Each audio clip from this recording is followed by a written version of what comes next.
So, last time on No Home in Twilight, an unfortunate event occurred involving the loss of a personnel member.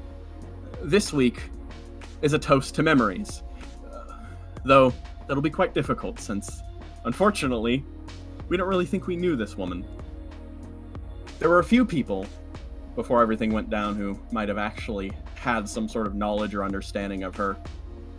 At least a very, very bare bones minimum. And it only seems fair to start before the question of who was Zana becomes the one that we focus on, to start with what we have of her.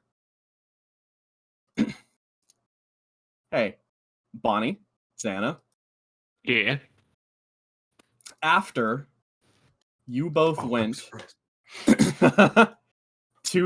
after you had both gone to the actual convention, Leah ended up splitting off, heading home a little earlier, but you had extra time. So Bonnie, you went with Zana, and you went to the fork in the road. Both of you sit down, nesting a drink. What kind of drinks do you think you both like? Zana has a mocktail. She doesn't drink alcohol. Yeah, fair. I think Bonnie has just like a hearty beer. It's like a large pint. That makes sense to me. You both have actually gotten your drinks. Bo across the way just kind of puts it down, kind of rubs his nose a little bit, and then immediately skirts off. It's busy today. He can't chat much. Yeah, she waves at Bo as he goes. There's a lot you all managed to see.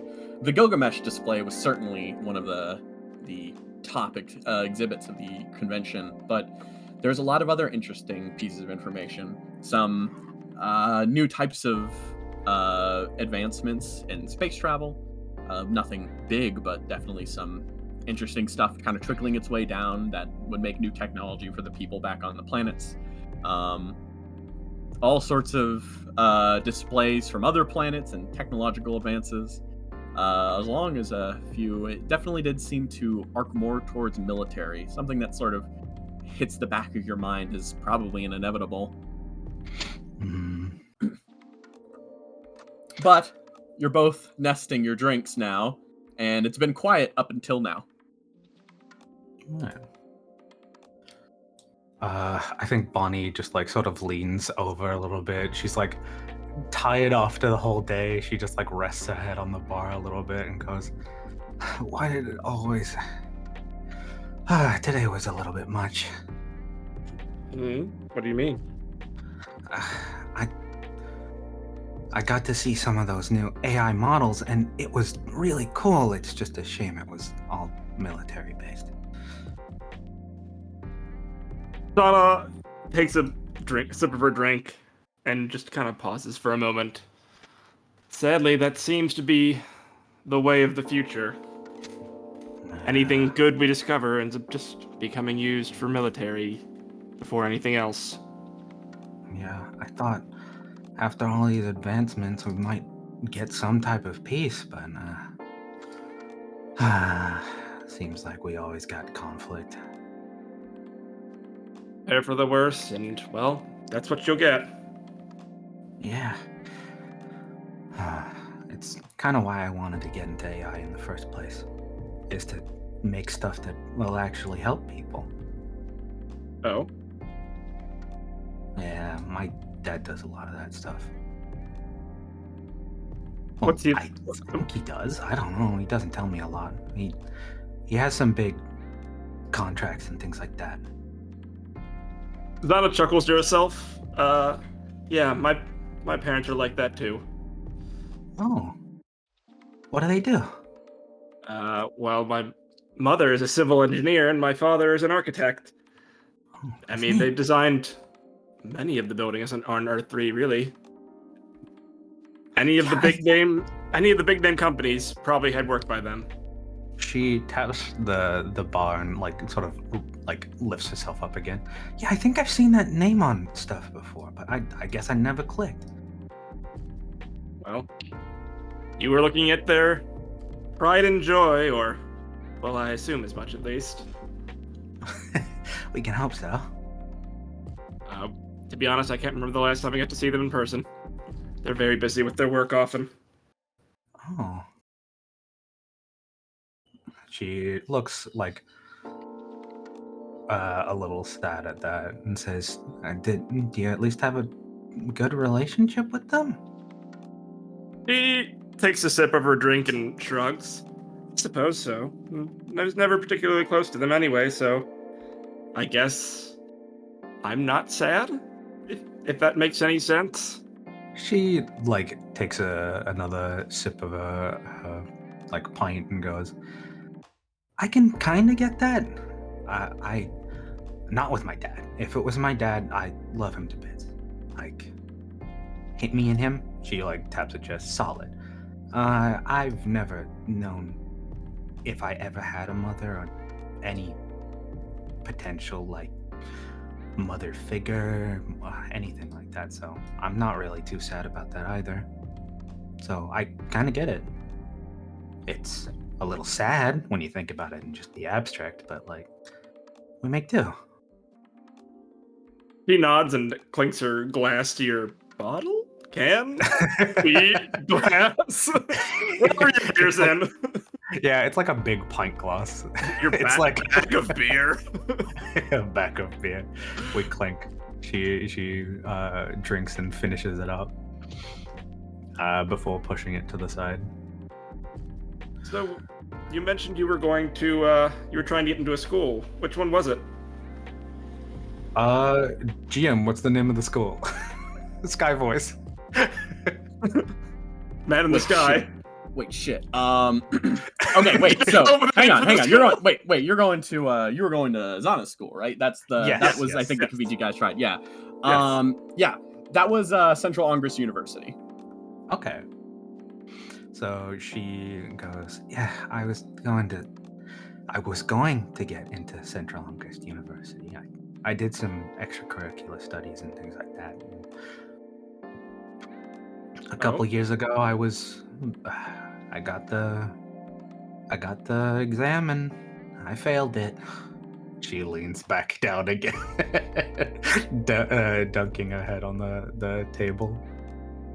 She seems to be like overplaying that one a little bit, just for to ease the tension. Zana pats her on the back and shrugs.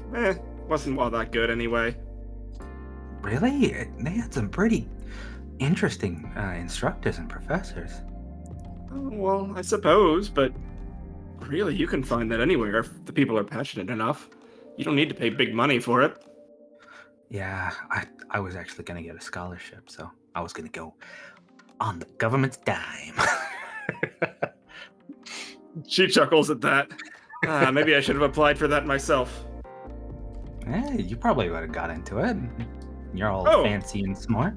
Oh, I did go there. I meant the scholarship. The scholarship. Oh. Despite being the child of, frankly, very wealthy parents, as many would think, I actually paid for my school. Oh, that's real. That's cool as hell.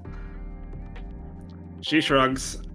I don't know. I don't like riding on their coattails. That frustratingly seems to be how everyone think I gotten there in the first place. I get that.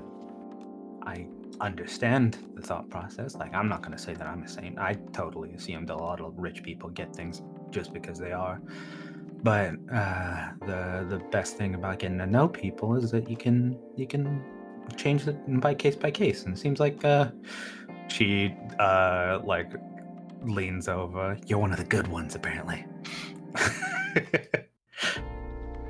At least as far as you know. Oh, Which yeah. is like, that is her attempt at a joke. It's possibly the first one she's ever told you.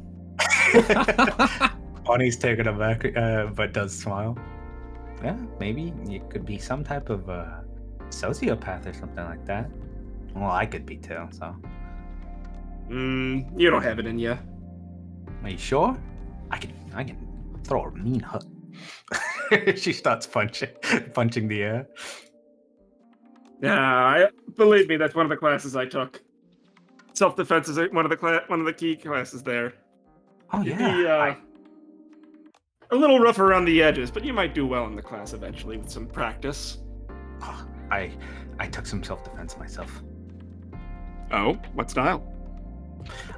Just simple.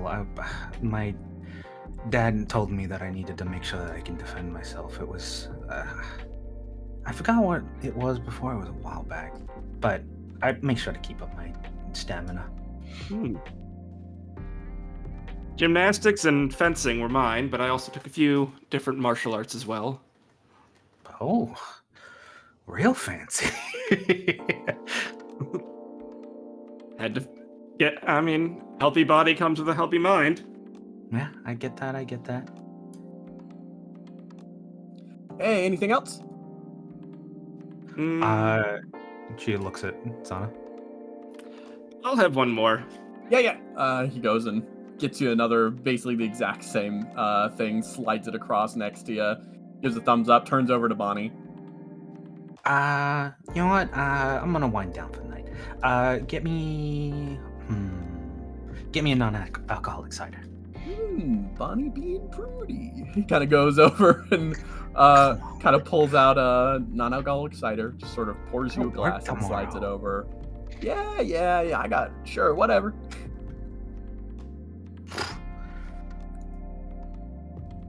I take it Bo knows you well? Yeah, we come here a lot after work. Well, first time here. Maybe I'll have to join you next time. Yeah, you're always welcome.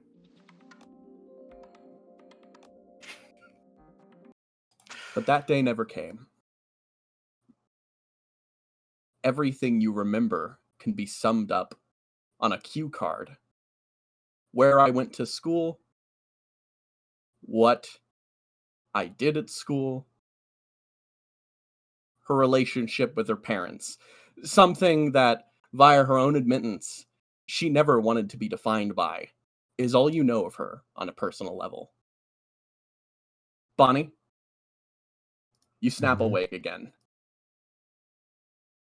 As you feel your attention being pulled up, as your eyes open and fluctuate for a second, you have wires plugged in to the drive that you ripped out as you just sort of stare forward. The stims ran off a couple of hours ago, and it feels like you just fell asleep in the middle of the diagnostics check. You probably shouldn't have been working in the first place, but you'd rather be out here. It feels more comfortable. Yeah. She, sort of wipes some crud out of her eye and, wipes some sniffle before going back and just, idly tapping at some of the stuff, making sure that she's doing things. All right. Bonnie, make me a hack or fix roll with a difficulty. All right. Or actually, no difficulty. I'll let you decide if you want difficulty. No, I think a difficulty makes sense right now. She's just sort of got out of a fugue state and it's immediately going into things. All right. You focus in for a second. Here, I'll even I can make that really quick for you. Yeah, and it gets an extra +2 because level up. Yeah. But I can't change that. Okay. Oh yeah.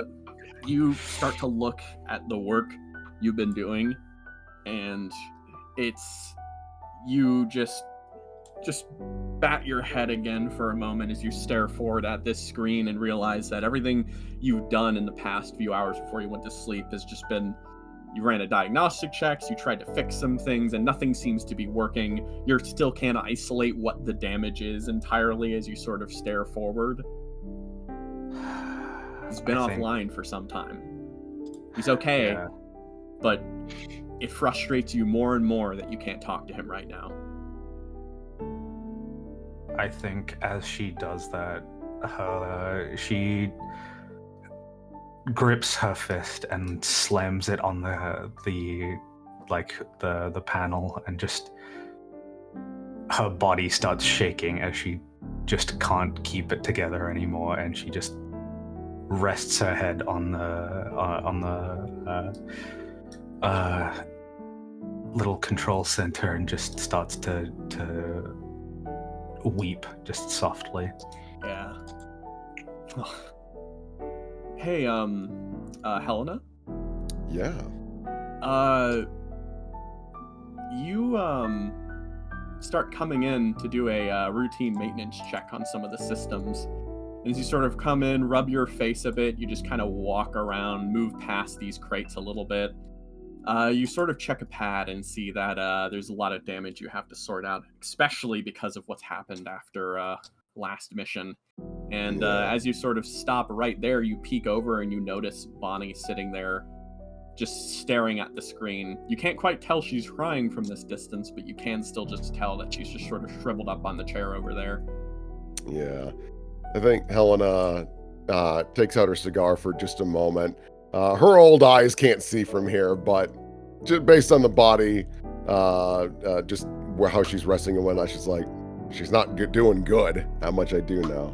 So she'll very loudly drop her little tablet on purpose, son of a bitch, just to give Bonnie a chance to kind of clean herself up a bit. Yeah, Bonnie looks over. It's a little delayed, and she starts to lazily wipe tears off her face. Ah, jeez. Oh, Bon. Hey, what are you doing here, kiddo?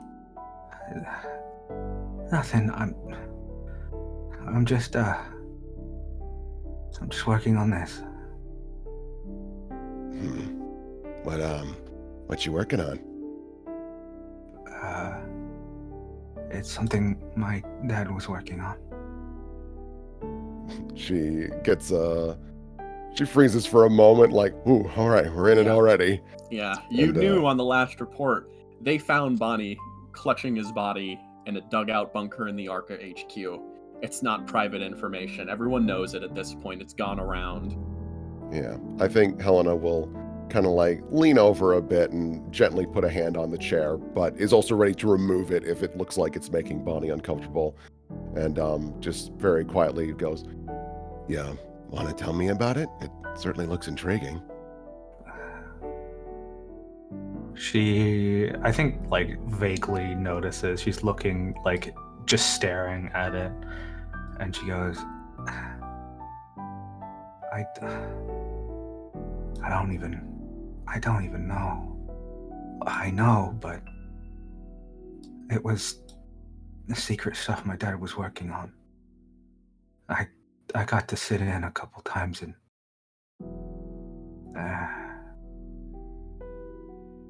I know how to do maintenance, but it's just not working.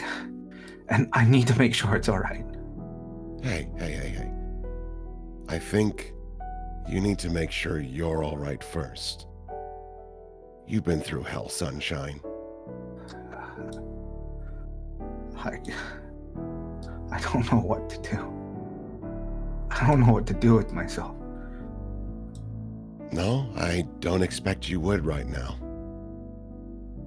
Listen. I can't know what you're going through right now. So I'm not going to pretend I do know. Because if anything, that's just insulting. But I do know this much. When we lose people, they aren't gone. We have photos. We have video. And better yet, and she just lightly shakes the chair. We have memories and stories. No one is truly dead until they're forgotten. So you keep them in your heart and you keep them on your mind. And they'll never go away. She looks up and what about Zana?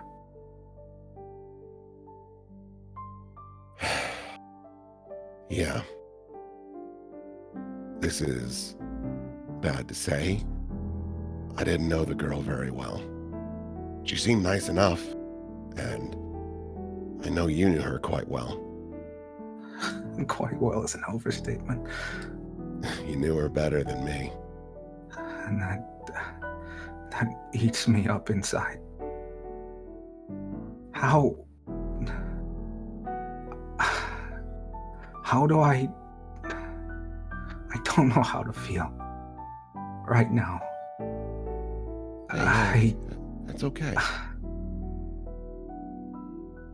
I feel for my dad, and I miss him so much. But there's no one doing that for Zana. I don't even know if I feel guilty for weighing them in my mind. I knew my dad, and I can't be the only one that's...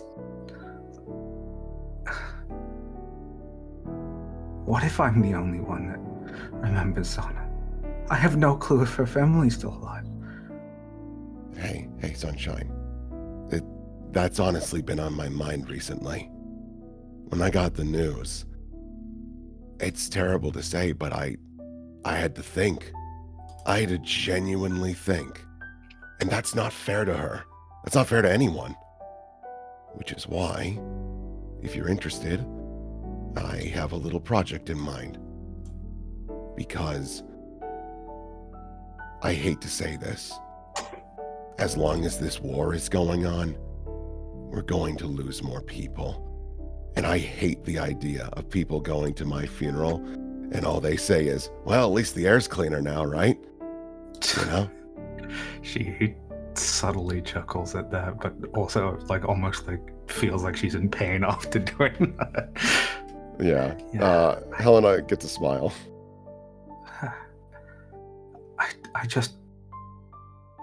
I don't want somebody... The idea that people have been going through this. People have been lost real lives. And there's so little for people to remember them. I don't want that to be a thing. And that's why, like I said, I got a little project in mind that you might enjoy doing. It's not exactly, the mechanical stuff that you and I are accustomed to, but it is a break from this because this looks like it's just tearing you apart. And she just gestures to the screen. I can try. I'm willing. I need to get this. I need to make sure that I need to make sure it's all right. She nods. Sure. I don't want to pressure you into anything. But I can't stress this enough. If you need to take a break from this, please do. Yeah, I'll try. Okay. You see Helena also reaches down for something that she must have walked or grabbed on the way, but just hadn't paid attention to. She has a sledgehammer, and she just puts it over her shoulder. She looks at that and... Huh? Right. Or just being a little too tired. She takes a big puff from her cigar. Like I said.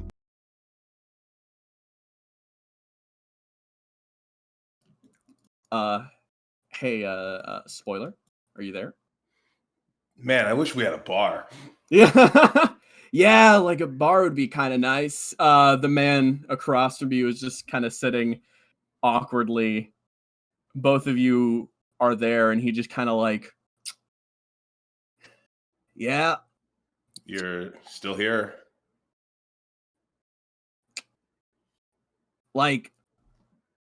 Okay, do you know anything about Warrior's Honor and shit? No, but give me a refresher or whatever. Okay. Let me lay this out in brief real fast for you. I just lost 5 friends back there, Yeah, sorry And- about that. Yeah. Well, okay. If they know I couldn't even fucking get it up in here, they're gonna fucking cry to death or some shit. So just like Oh, sort Sorry out to yeah. for like interrupt. 5 The minutes. stream has died. Gromby, what did you do? Okay.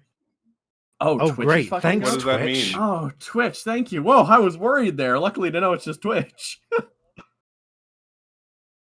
Damn. Fucking. So that means recording wise we're fine? All right, yeah. It All right, sure thing. straight disappeared for me. Sorry. All right. So anyways, Gromby, continuing to kind of look across real quick is just like, so like, look, I just been chilling. Just give me like 2 minutes. Yeah, I I- mean, not only is it like super embarrassing, but yeah, it would be a disappointment to all your friends. Yeah, you fucking get it. So just shut up. But yeah, like a It's fucking my bar. room. You can't tell me to shut up, Chomp. Oh, yeah. You know what? Sure. Just like Go get me Okay. a beer if you're gonna talk. I don't even know where the fuck the beer is. Okay, you said you don't have a bar. It's in the kitchen. I don't have. It doesn't mean I don't have a refrigerator. He kind of runs up, grabs a beer, and grabs another beer, and kind of goes out and just like wicks one across the way on the room in your direction. All right, that's the price of your therapy session. What do you want to talk about, Chomp? I don't want to fucking no. You don't get me. I don't want to talk. Oh, okay. I just want to fucking chill for like 1 more minute now. So when I walk out there, I can walk out with like this smug ass satisfied face and all my 1 more friends minute think isn't I'm going to be cool. realistic. How long do I have to stay in here sipping on beer? He kind of cracks it open and takes a drink. I think they believe you now, but you can stick around Okay. if you want to look like a real champ. Damn, Gromby's a fucking fucking champion. That's gonna be nice. They Yeah. might they might give me a call sign. They might say I'm fucking sex something. Sexby. Sexby, yeah. Shit. He just takes a drink. Are you sure? Like you don't want anything though? No. I mean, I'm more about the chase. You know what I mean? Oh, Chase. right. Chase is pretty easy. Yeah. If What you got can 20 I say? bucks, I'm an I'll easy take 20 guy. bucks. Nah. All right. Like, Oh. I just don't have a 20. Okay? Like, that's the thing. I could pop out, like, a $5, you know? 5's not bad. I could get a soda with 5. Yeah? You know what? He kind of slips one out, holds up a $5 bill. Just because I'm a nice fucking dude. He hands you $5. Wow. This is the most I've ever received for sex. Wow. You undersell yourself, you know that?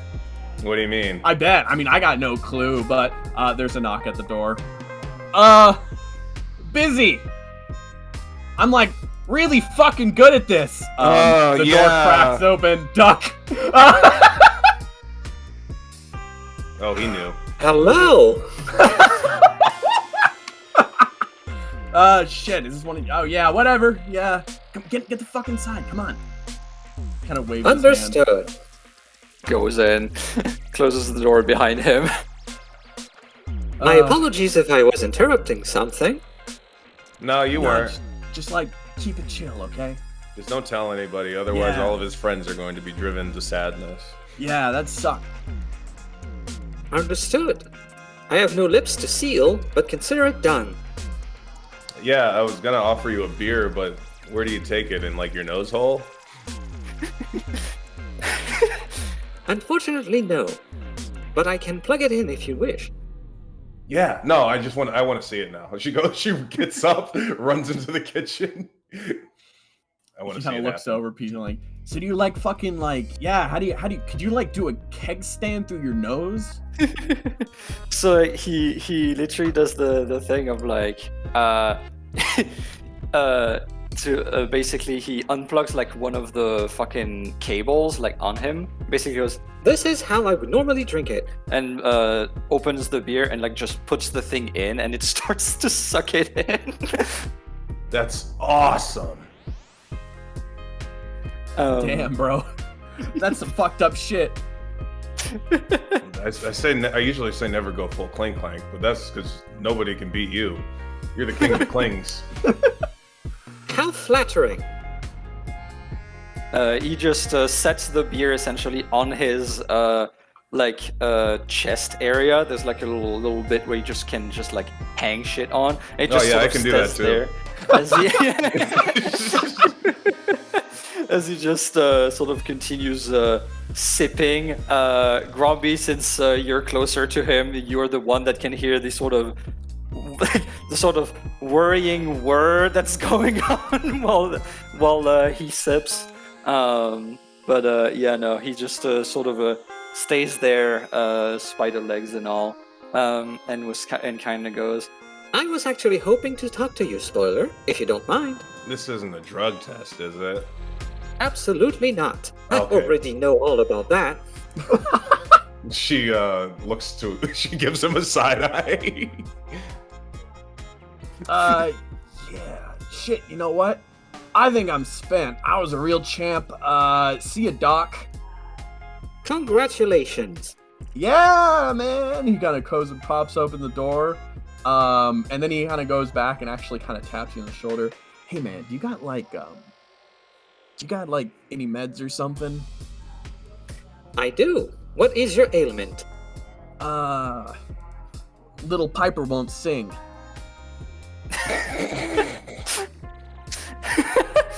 Understood. And some antidepressants. Oh shit, you had that on hand? Man, Doc, you get around. Holy He's like shit, a man. pharmacy. He reaches in, it actually says, it is actually an ailment that is way more common amidst your ilk that you would imagine. Oh yeah, like all the stress and shit. And bro, give me some of the depressants too. I don't want to have to like think about shit for the next like 5 hours. I'm gonna play some fucking. You guys have that fucking ice hockey machine? I'm gonna play that until I pass out, man. We don't got to do shit until we redeploy tomorrow, man. I'm fucking done.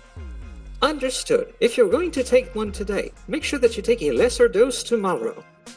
Yeah, man. Awesome. Hands him the meds and Cool. the Viagra. Yeah, man. He like gives you the thumb up. Fuck. All right. Have fun. See you talking later, about... little blue pill. Yeah. Great. Don't fucking call me that, please. He shuts the door. What an interesting man. Yeah, feel bad for him. He sort of looks at you. What for? I don't know. His friends died. Feels bad about it. Got put in like a weird. I think his. So get this, right? She leans in. I think his friends died because I think they went on that mission for him, and then like the cruel joke is that he couldn't even get what he came for. You know what I mean? That is very cruel indeed. Yeah, kind of sad. But anyways, I'm good. Is that? I mean, what are you checking up on? I am actually, multiple things. I am sort of checking on everybody as far as their physical health goes. I understand that in moments like this, it's easy to let go of such concerns. Have you eaten? She looks down at the beer. Yes. Have you eaten solid food? Her stomach's rumbling. No, forgot.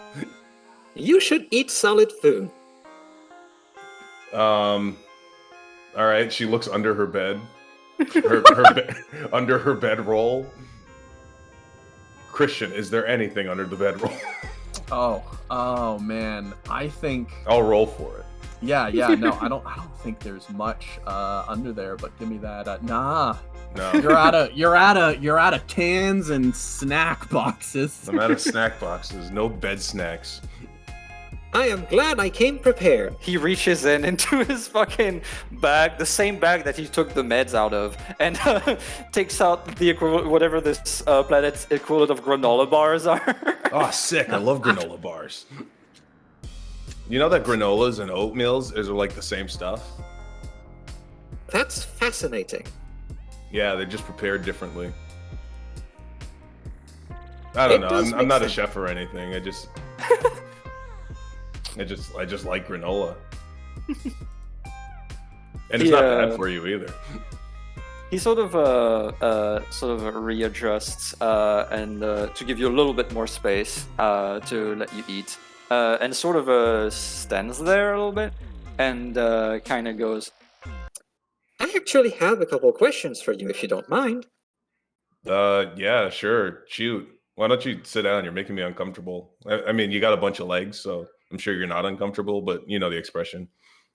He basically plops down, like all of the spider legs kind of like, like not retract, but like, go like They spread go around, wide. and he Yeah. right? Like basically goes crisscross applesauce on the ground.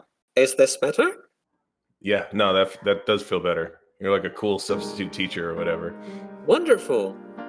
And he sort of goes to you, looks around, takes in the room. Look goes back to you. I was wondering. Essentially, the recent events made me realize a couple things. If you don't mind boring you with context for the question. No, context is good, especially in court. There's like a little sound of like as the beer is like over. Oh, he just takes off the cable, plugs it back in, takes the beer, puts it on the table. I have realized that most of the things that I had on many of my colleagues in this company was data and health related. Now, in a world like ours, it is very easy to track someone's history. And one might think that someone's history is them. But I've come to realize that it is not. Therefore, I have questions for you. I think I get it. Go ahead. He sort of looks at you and kind of just goes, what are your feelings and opinions on recent events? Oh, this is like a wellness check, right? Like you're trying to see if I feel bad about what's her name dying? I'm trying to get your opinions and feelings on recent events. Okay. I mean, I said it. I'm good. I didn't forget to eat because I feel bad or anything. I forgot to eat because I was drunk. He sort of just like looks at you, and he kind of tilts his head, and then he asks you a very weird question. Are you perhaps not used to people asking you for your opinions? Yeah. No, this is weird. I see. Do not worry. You are not in danger, and I am not judging you. I want to know you. Simple as. Okay. Then I guess to answer your question, like everybody lost a bunch of people when they blew up the planet or whatever, right? Indeed.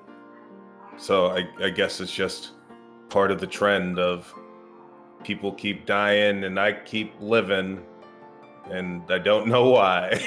She laughs. God. He actually, as you sort of laugh, he actually smiles at you. It's difficult to tell what kind of smile is a duck smile because you only have his eyeball to tell. Yeah. But he sort of takes that into consideration. You can feel it in his body language that he mulls that over, and then kind of goes, "Do you need to know why?" Why keep living? He nods. I mean, I guess not. It's kind of philosophical, right? Like everybody does stuff for a reason, but if you got no reason, then why do you do stuff? Do you have no reason for doing things? No. My only reason to do stuff kind of went away with the big blast. And it wasn't even really a good, like thinking about it, it wasn't even a good reason to begin with. I'm very curious as to what was the reason. All right. This is confidential, right? Like a psychologist. My non-leaps are sealed. Okay. So don't look at me funny. Because I know everybody's like, oh, my dad died, or like my boyfriend or my husband is gone, or my kids. I just lost my old gang. But like not even in the cool way that like I wanted to see him again. I just wanted to kill him. He sort of raises his chin, kind of like almost looking at the ceiling. It's a bunch of tiny little things that are very easily identifiable as just him integrating what you just said, thinking it over, and he just sort of goes back to you. I would imagine that purpose is pretty cool. I mean, it's cool, but like, is it good? Like, is the only reason to live to like kill somebody a good thing? I don't know. Any purpose to continue to live and drive yourself forward is good, for along the way, you may find more. Well, the aliens beat me to it, so I'm kind of pissed out of luck. He sort of thinks about that, and he kind of sort of imagines and goes back to you. Do you have proof that they beat you to it? Well, I heard about the company that they work for kind of got wiped off the face of the planet. So, I mean, maybe they were sick. Maybe they were all sick that day, and I'm just like destined to like murder them violently, but like, I don't know. I haven't been lucky that so far. If you don't mind me asking, I'm very curious as to that degree of anger towards your ex-gang. You want like my sad backstory or whatever? He sort of looks at you. I am very curious as to why you are angry at your ex-gang. All right, I'll play along. So I didn't really have anybody ever, like even my earliest memories, right? Like I don't remember my mom or my dad. I was kind of on my own in my place, right? And I was the kid on the street with the house. So I took in some other kids on the street with my house. And we kind of fell in together, got close, and when push came to shove, we kind of became like our own little gang thing. Like we were friends. But as soon as the chance for like a corporate ladder to appear, I was the one that got dumped in jail, and they got a corporate job, cushy. So, I mean, I guess what goes around comes around. He sort of looks at you, and kind of once again thinks about it and goes, I understand your anger. He smiles. Ah, cool. So like you would kill him too. He thinks about that. You realize he hasn't thought about, I didn't put myself in this equation. Thinks about it. Then looks back at you.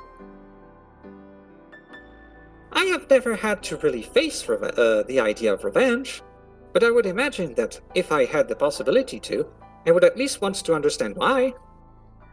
She notices that like slight bit of hesitation, and then she like pushes a little bit more. She's like, "No, that's kind of neat. Like you're asking me all these questions, but you're not really factoring yourself into it. Like if you look at yourself, right?" She gets up from the bed. He's like, "What? You got a whole pharmacy in there, right? Antidepressants. You got what? Like painkillers. You got like sleep medicine." All kinds of good stuff, right? I try to. But none of it's for you, right? Indeed. You don't need any of those things. No. You ever think about that? She leans on this table. He sort of like, he does this thing of like his legs that are crisscross applesauce, because he was facing you like on the bed, right? Yeah. So like his legs crisscross applesauce stay in the same position, but the spider legs lift him up and then turn him around to face you again and then plop him back down. Yeah, no, that's weird. And he sort of thinks about it. He actually looks at you and straight up asks you, Are we in the process of understanding each other? Maybe. Wonderful. he smiles again. That's what you wanted, right? Indeed. He sort of thinks. I must admit I have never thought about the pharmacy not being for myself. Is there any meaning that you can extract from this? Well, I said I got no purpose, right? Nothing to really live for, just kind of plugging along. Indeed. Maybe your purpose is just to help people? Is that what keeps you going? Is that the only reason why you're still here? He looks at the ceiling again. You hear like the whirring of machinery. His like weird like triad sort of turns around a couple times. He goes back to you. I think it could be a good recap of it, yes.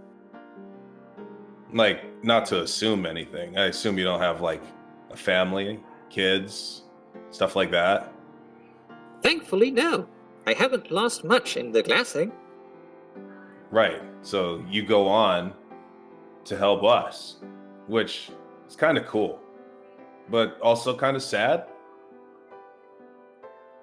He keeps sort of smiling and kind of like tilts his head. I do not understand why it would be sad, but please enlighten me. Because kind of just like me, it'd be really easy for you to lose all the purpose of your life. Just like one bomb right here. Boom. You're the only survivor. What else are you living for? Life is incredible in which it creates opportunity. As long as I am alive, I can rebuild purpose. Huh. Guess I never really thought of it like that.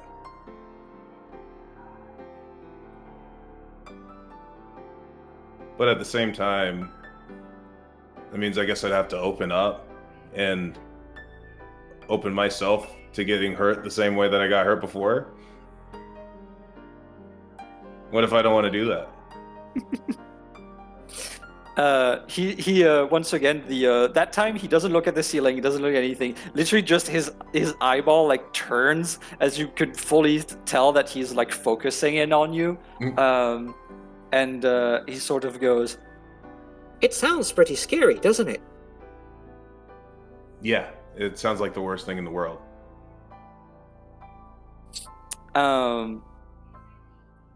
He thinks for a bit, and he kind of goes, I guess it is something that I have more trouble to understand. I do understand fear. I absolutely do. After all, I was very afraid when all of this happened. He gestures at himself. Yet I was willing. Conquering fear is a incredible, empowering thing. I guess I'm just not afraid of the same stuff that normal people are. Like, okay, get this, right? He nods. On the mission that we went on, I spent the entirety of that mission on the ground with no overshield. You know how what's-her-name died? Just one shot. She got shot once. Turned to freaking goo. That could have been me at any point. So I just want to note for the GM and the the ghosts that are watching, this is the moment he always has like a data pad on him, right? Mm-hmm. And that data pad was always facing away from Spoiler. And I doubt that Spoiler took the time to read the data on it. Nah, she don't read. Yeah, but on it is literally the report of that mission and the exact thing she just said. He was on that page even before he was in the room.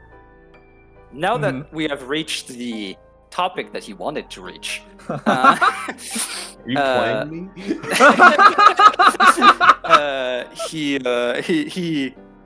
he sort of turns off the pad, tucks in his coat, and he kind of goes, It sounds incredibly dangerous and scary. I admire your bravery, honestly. Yeah, but what's there to admire? He I tilts his head. survived and lived just so that I could continue doing nothing, getting drunk and trying to get friggin' little soldiers off. Everything that we do has an impact.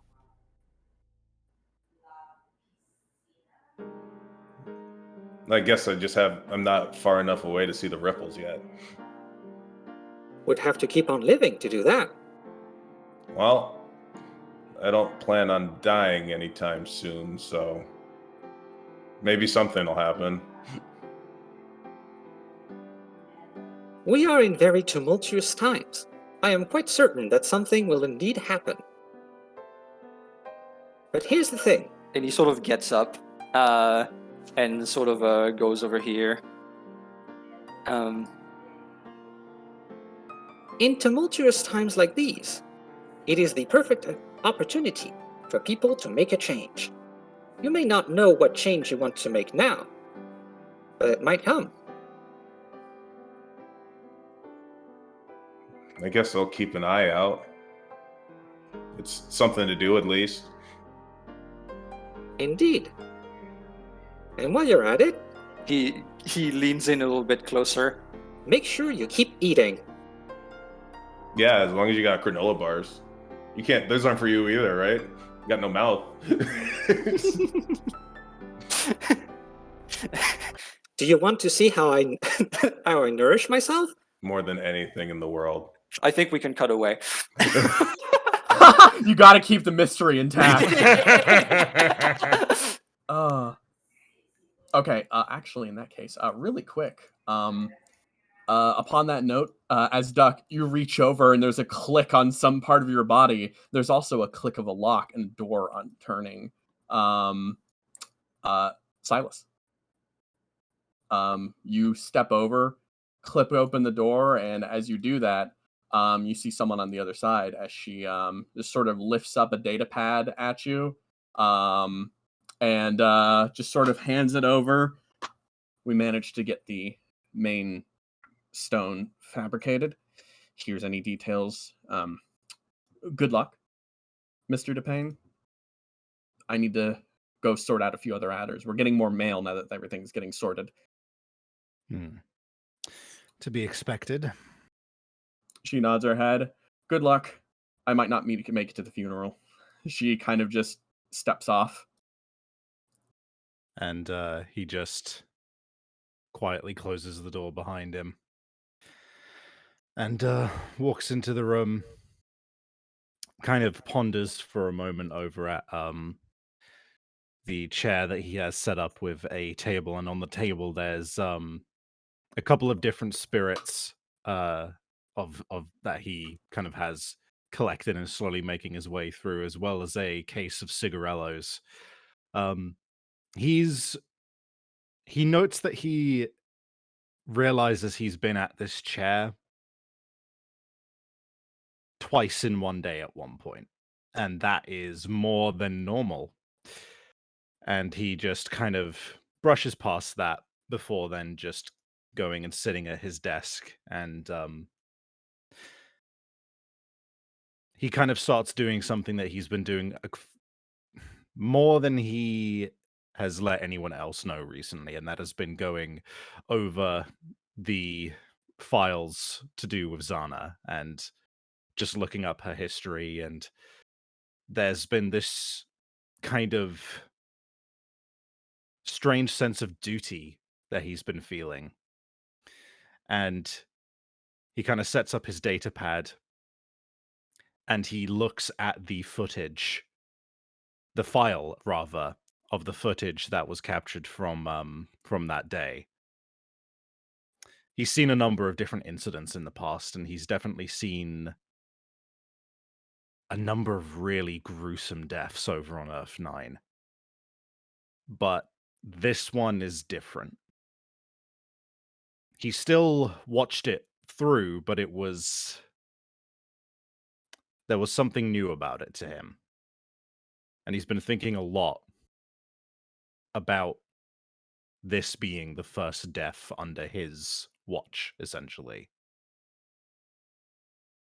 And he starts, I think, reading through Zana's diary, basically. Something you collected during the routine cleaning of her room. A bit of private information, all you really have. What do you take focus on?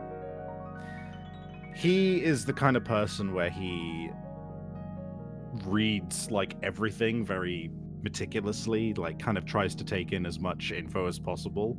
And then afterwards he kind of like figures out what it is that he wants to kind of get out of a piece of text and reread the parts that he thinks are important. And with this one, he can't help but notice that there isn't that many entries. And there is a preface with all of it saying that this was only done on recommendation from Zana's advisor at the first day of college. So he immediately kind of gets this sense that she probably was a fairly hardworking individual if she had to have someone tell her to start writing down stuff like this. Add into it that Silas kind of, knowing himself, gets this sense of like maybe Zana would have been one of the people who wouldn't have gotten on his nerves as much as others. Maybe she would have been one of the ones who would have been good at what she does, especially considering her background with study and being in college and her parents.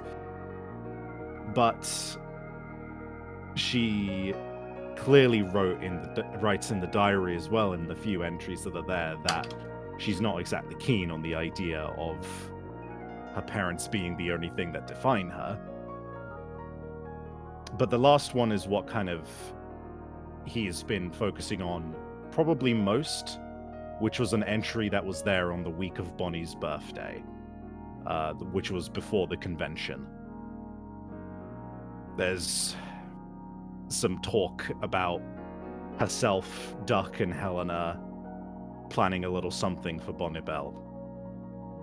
And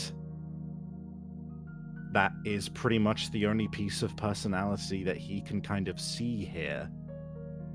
The only hints that he managed to kind of glean from all of this. And it's been a strange experience matching that with her profile, and then the only other real piece of footage he has of her at this moment, which is of her death. Do you think this is enough for you to prepare a speech, Silas? Yeah. He has been thinking long and hard about that, and there is a lot in his instincts, a lot in his base, like, way of operating from just how he learned how to live when he was on Earth 9 that says, we don't need to address this, we don't need to say anything. But he knows he wouldn't be here if he was still an Earth 9 peon. And so that's not going to happen. We are going to talk about it. And he starts preparing.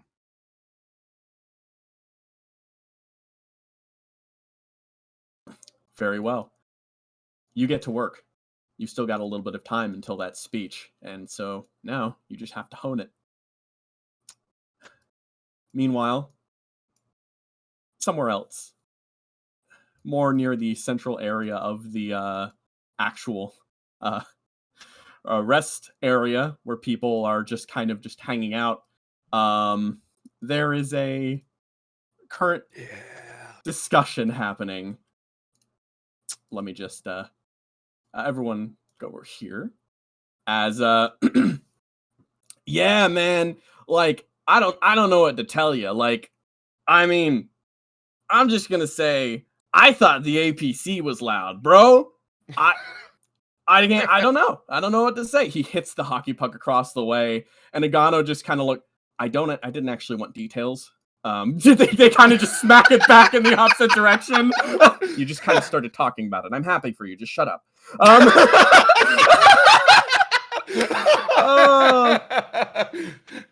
Sunny like lightly purrs from across the room. Oh wow! At length, like giving a very lazy little clap.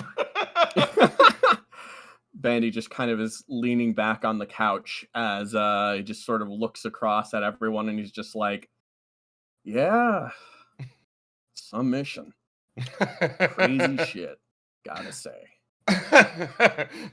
Her eyes kind of scan over and is like, she like looks at all the soldiers gathered in this tiny little area. Like before they were out in the trenches, right? And they were stretched through the entire thing. Is this all that remains of the This is all that remains right now, besides LOA, who's not here. Damn, dude. She looks around the room and is like, can I like get you guys anything? I've got spare rations. Oh, fuck yeah. You wouldn't happen to have millions bars, would you? I feel like Grommy like turns over. Yeah, more of those fucking millions bars, please. They saved our life at least, because we grabbed some shit. Like luck roll. That's yeah. Actually, yeah, no. Got a few of them left over. Originally, Make sure to put that shit in your mechs next time, okay? Like, that'll keep you safe. Really? Oh, yeah. Yeah. Look, like, your pal got fucking smoked. No millions bars. They were in the different group. Different column, got smoked. That's just how it is. They're like good luck charms? They're not just fucking good luck charms. They're good luck fucking saint icons. These shit keep you alive. Those are like blessed by the fucking angel in the sky, goddammit. You have one of those in your hand and you're gonna Listen, I just promised to give them away to you. Don't make me regret it too much. Benny just like, yeah, Gromby, stop making them regret giving us your fine fucking charity bars, okay?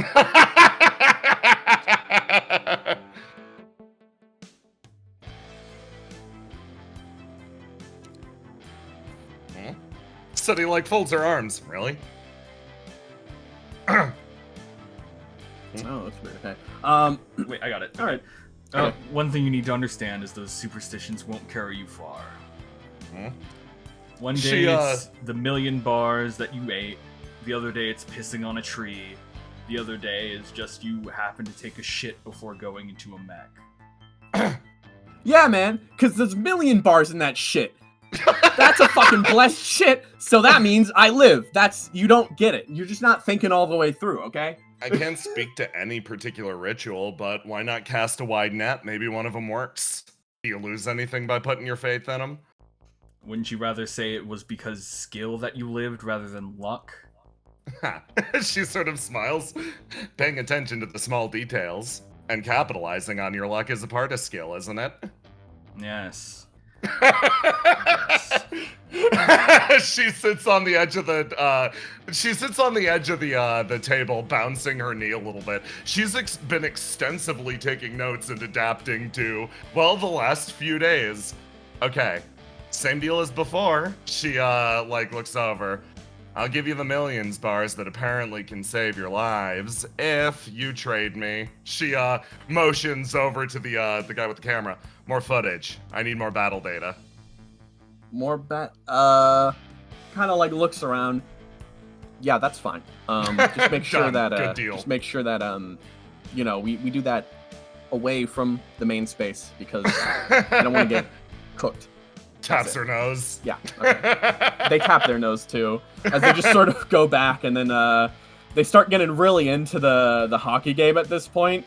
They're kind of just tapping their hand on the table a bit more with the other one. They're just kind of going back and forth. Let me just see. This is very important. Oh yeah, this is very important. Their 1d6. This is Gromby's 1d6. Oh, Legend! Can't stop the Grom! Gromby manages to, it gets fucking intense. They're slamming their hands on the table, but Gromby manages to serve back and gets a hit and puts up his hands. I'm fucking invincible! Hey, the Grom Baron! Yeah! She moves over and smiles. Now that's a name. That's a fucking name, right, boss? Yeah, sure, man. She Whatever like makes walks you her right happy. back over. Sorry if I just saddled you with that. Is Grom Baron better Oh, or I'm worse not than saying Grob that. Lord? I'm never saying that. That's a you thing. Look, you're still kind of outsider right now, and we're friends, so I can tell you to shut up when I want. Oh but yeah, fair. You just don't. Yeah, no, I'm not taking that. That's still. The lady next just kind of speaks up. Yeah, Gromby's Gromby. We don't. He doesn't get a fucking nickname. Cool or not, he'd wear it, and we'd fucking despise him for it. So that's just Gromby. He's Sorry, a moron. Grom Baron. Looks like you lost out. Hey, I won big today. He kind of played. Seti again mouths, wow, and claps like twice. Meanwhile, over here, Raul, you sort of wandered up over here because you needed to take a breather for a second. Because let me just actually, something is playing across your mind that was sort of happening a little earlier as you found yourself in your room. And I'm going to take us there really quick as you were sort of... Oh, shit. Well... Bro, I didn't sign up for this. Oh, man. So, Raul? Yes? You, again, a door clicks as you found your way moving on over to check who might have been there, and second time jump scare. Moon jump scare. She looks across. Raul? Yeah? Can we talk? Sure. You want to come in? That would be great. Thank you. Sit wherever sort of you like. She Raul How are you goes doing, over Raul? to his desk. Raul has been trying to keep his mind out of the... we're in the darkness, by the way. Oh, you are? That's so weird. There should be a camera there. On the stream. Oh. Yeah, I typed in chat that I have no vision. Oh, okay. Yeah. Still nothing? Nope, it's fine. Continue. I'll fix it. Okay. If I Sure. can. So you stand there. She kind of looks around. She takes a step forward and she sort of sits down in the chair. Thank you for the seat. Raul was reading through the lad manual. Ah, I see. You were reading through the... Just kind of taking your mind off through the stuff. lad manual and the captured infantry mech, the files we have on that. Now that we have the proper paperwork, we managed to progress a little bit with our findings, and Raul was reading through that too. He quickly puts all this stuff away amongst his many, many, many books. Keeping up good work then, I see. Yeah, seems like you have to. She sort of So, what can I do pulls for out you? a pad. Yeah, you moved to sit down. Just as she was about to sort of usher you over, you sort of sit down across as she just sort of looks across. First off, thank you for your assistance. He kind of with the... Yeah. Asher Okay. jump scare. So she sort of looks directly across from you here. She sort of just thank you again for your assistance working with the paperwork. She I can do. She sort of crosses her leg, looks at a pad, and then sort of takes down a note and kind of looks up. Raul, I hope you don't mind if I ask a personal question. Sure. She kind of looks directly across from you. Why haven't you signed up for a mission yet? Silence. She looks directly across at you. I remember what you had said back during our session of paperwork, where we working through, I asked a question of everyone, and you had said something that at the time sort of registered. You had mentioned how currently we don't really have a choice of where we're going. There's no turning back. Everything's gone. Am I right? Yeah. So, with that in mind, obviously I'd understand hesitance towards everything going on right now. However, there's going to be a upcoming mission sometime soon, and this one I think would be suited for how you've currently been designing frames. There will be a mission heading out to the DS mining facility, if we can get out there. Just looking at this, what we have of data, it seems like a good operation for our interests. Though, I'm a bit concerned that you haven't signed up yet, despite that being your alleged purpose on the task list. Do you have a problem with doing missions? Raoul stops and breaks eye contact, looks at the floor a little bit. He is bouncing his leg up and down, like as if trying to come up with an excuse. I got nothing.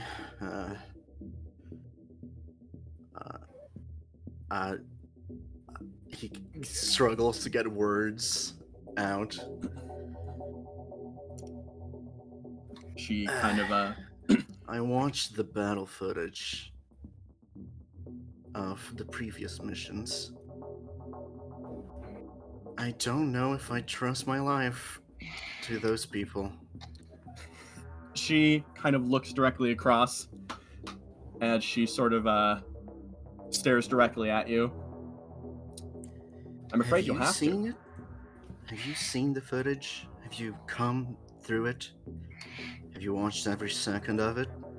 As they recklessly charge into a burning inferno being guarded by a sentinel and a guardian type machine, while melting down their reactors to get the thing down. It's insanity. It's suicide. She looks directly The only up at reason... I'm sorry. Yeah, no, it's fine. She does interrupt you there. It was the mission, Raoul. They had to move in. They were on a time crunch. They took risks.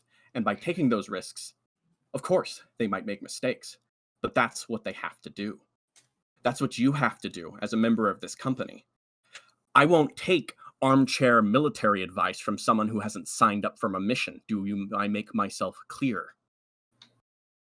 Roll squints a little bit. She looks up at him. Yeah, about as clear as you can make yourself. They're not soldiers, but you aren't either. None of us are. The only way to stop things from happening is to be out there yourself. You understand me? Somewhat. You know, for people who aren't soldiers, there are some pretty eager to go out there. Can't say I share the feeling. Raoul speaks a little bit through grit teeth. He scratches at his neck. But don't worry, boss. He spews venom. Yeah. I'll make sure to be in the front lines. She stands up. That's all I wanted to make sure about. She kind of moves out. It sounds like you have a lot to think about. I won't judge you for that. But don't forget that you're a part of this company and I expect results. You understand? Sure. I understand it plainly. She starts to move out. And as she does, let me put you back over there, Asher. You, with that in mind, with those as the last words said to you amidst your current predicament, amidst your mind racing, you felt stewed up and you had to go get something to drink. You realize it's been a while since you drank as you go out. And then you hear loud activity out here as the soldiers seem to be making a ruckus over here. Great. Last thing I wanted. Ro looks over his shoulder, sees the military personnel and the overly eager soldier wannabe and Asher. You stop by. So yeah, you grab a drink. How are you feeling right now, Raoul? Rumba Raoul. Ramba Raoul. Venomous, Mhm, pissed, yeah. very Uh-huh. pissy, very, very, I sure love being bossed around by someone who called me an armchair strategist, armchair strategist. who has never even held a gun before in my fucking life. Who is an armchair strategist? You know what?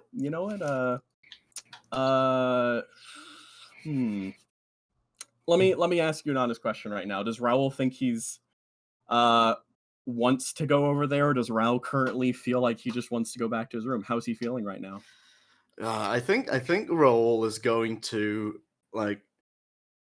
I think I want to bring the mood down over there. That kind of vibe. He's feeling spiteful and he wants someone else to feel spiteful too. Yeah. So he's going to almost stealthily to a certain point slide over to the corner and go over to this whatever the fuck this is. It's like a little confectionery. It looks like there's ice snacks and donuts and stuff inside of it. As you sort of speak up like that there, so Kuggy, you're unmuted right now. Oh, sorry, my bad. Yeah, no worries. As you sort of slide on over in that direction, conversation seems a bit sparked down here as Gromby's sort of just like, all right, I'm a fucking winner. Anyways, I'm gonna get a drink. Who wants to take next shot? He sort of looks over at everyone here.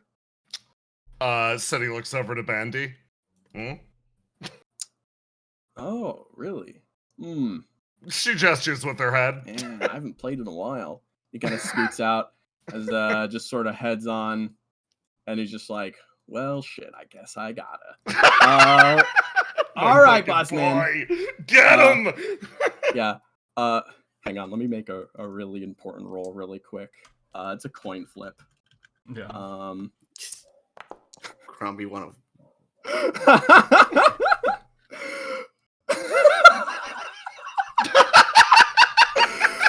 steps up, moves over, cracks it open. Hey, pretty boy, got good fucking ice cream in here or some shit? Hang on. He scoots it by, pulls out this fucking Choco Pop thing. Now this is fucking good. This shit right here, y'all fucking loaded out here. Holy shit. Did you inherit this shit from the fucking blow up? God damn, I feel like a rich motherfucker. He tears the packaging over bin and shoves it in his mouth. I'm Raoul takes his fucking pad, his little PDA, and checks on the rationing of meals.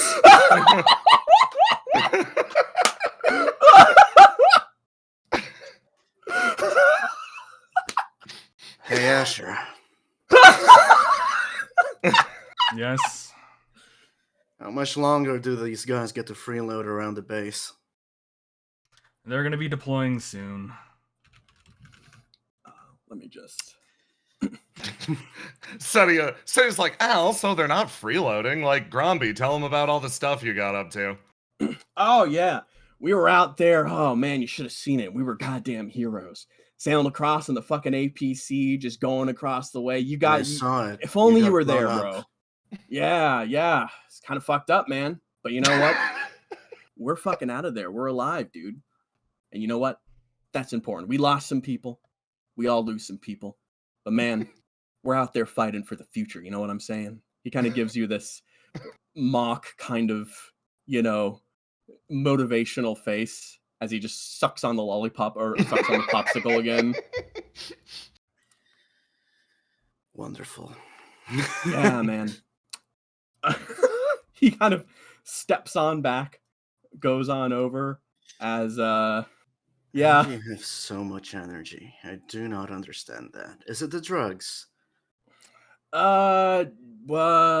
kind of stops, turns around. Oh well, man. I mean, fuck. You gotta use up whatever fucking energy you got, man. I mean, screw it. Anything better than sitting around. Slow men think too much. He shoves in his mouth a little bit more as he kind of looks across. Sonny quietly takes a note. Slow man think that a Grumpy original? Oh yeah, you know it. Slow man think too much. Okay. Bandy kind of speaks up. Gromby, don't let our nice hosts have to pinch pennies on our sake. Please stop taking stuff from the confectionaries. He kind of keeps eating the thing he's got. Yes, sir. Last one for me. On the way out. You're gonna be missed. Oh, I'm glad someone. Oh, was that an in character one? Of course. Yeah, he kind of turns over. Well, the verdict's a bit split, but you know what? I'll miss being here too. I'll know it as the spot where I really had just the best weekend vacation of my fucking life. Really? Much better than a trip. Vacation. Yeah, man. Did you A hear vacation. Oh man, if this is a vacation, please do tell me what the front line is like. Oh man, you gotta see it, man. We'll see it when we all go out there. Make sure you have a million bar in your fucking mech, or you're gonna fucking blow up first second out there, man. This shit's fucking hot from what I heard. Agrinya just kind of bar again. person, another note. person over here on the couch is just kind of like, Gromby, please shut up, okay? No, Don't let him cook. Thank you, fucking God. See, you know what, pretty boy? You're actually not too bad. You like listening to the word of the future, and I gotta say, I respect that. So, yeah, you want to go out into the front lines? We get sent out in squads, rolling out on mechs. We go right into the fray. You get blasted the fuck out within like 10 fucking minutes out there. You know the life expectancy currently during the first week? It's been like, I don't know, like, I think of the initial, like, there's been at least a confirmed, like, 5 million deaths so far. Climbing. And that's confirmed. We haven't even counted all those motherfuckers in the city yet. Oh, that's so funny, Gromby. What kind of mechs do you guys pilot? Is it the walking casket? We don't fucking... Look, man. Look, dude. He kind of turns over to them and kind of stares across directly at you.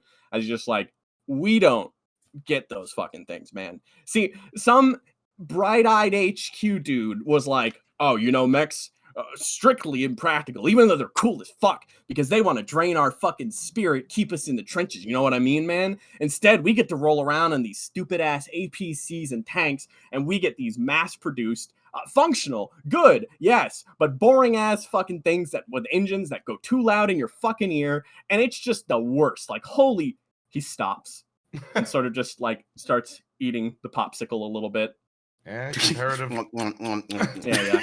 He kind of like chews it and then like tosses the popsicle stick behind this console and just sort of stands. Roll's eye twitches a little bit after seeing that. Yeah, comparatively, I guess we're kind of lucky. Like we're at least rolling around in construction equipment. Thank you, Asher. You're a life savior. Yeah. As you say that, you see the reason he threw away the popsicle really quick. Stepping around the corner, a first lieutenant turns around, looks either way. Everyone kind of stops. Who were like, of the soldiers at least, just stop for a moment and just kind of look over. Bandy speaks up. What do you need, boss? Alloy kind of turns over. Well, I would like to formally just take a moment. I want to say it was a very tragic event that occurred recently. I want to let everyone know that if you need anyone to talk to, I'm here. Squint. And he kind of looks up. Thank you, sir. Very well. I should let you know that currently there's been a lot of talk at command. We've lost a majority of our troops. I'm unfortunate to hear that you had lost your own personnel as well. I'd like, as I am currently acting on main command, I wanted to, in an attempt to sort of bridge this gap very slightly, attempt to, however I can, open up the floor. I'm not someone who likes to flaunt my authority when I have to. When the chain of command breaks down, everyone needs a moment to be able to secure things. A military's a well-oiled machine, and sometimes parts need to move when they can. So I just wanted to, if at anything, I wanted to ask if there's anything you need, now that we finally have a calm moment of reflection on understanding how we've been doing. There might be problems you have with me. I am your main officer, and I do agree that no one's perfect. I'm taking this role Kill this guy. I'm taking this role in an emergency situation, but for my troops, if there's anything you need to tell me, I'm all ears. Lieutenant The troops Alloway. are kind of silent for a second. What'd you say? Lieutenant Alloway. Sure. He's like, I believe all your soldiers are too afraid to say it, but I think seeing you grow as a leader has been a pleasure. I feel you have been learning greatly, and to see it flourish is amazing. But I think in this exact moment, you would benefit from removing the stick up your ass and joining us for a second. Come on. oh, Bendy's about to strike out. Join him on the air hockey oh table. my god. You know what? Roll a take someone out roll for me, Asher. Oh. Yeah! There it is! Alloway disappears. Oh, he fucking stares across. He is dumbfounded at this. He opened the floor and you Reduced walked to up and atoms. crushed him to pieces. He just stares across as he's just like, yeah, yes. I suppose I've been a bit of a, yeah. Yes. Gestures with head towards the air hockey table repeatedly. He just sort of, he moves over like a private being commanded in boot camp to go do something. He sort of moves over and trades slots. And Bandy just kind of looks up. Permission to kick your ass, sir?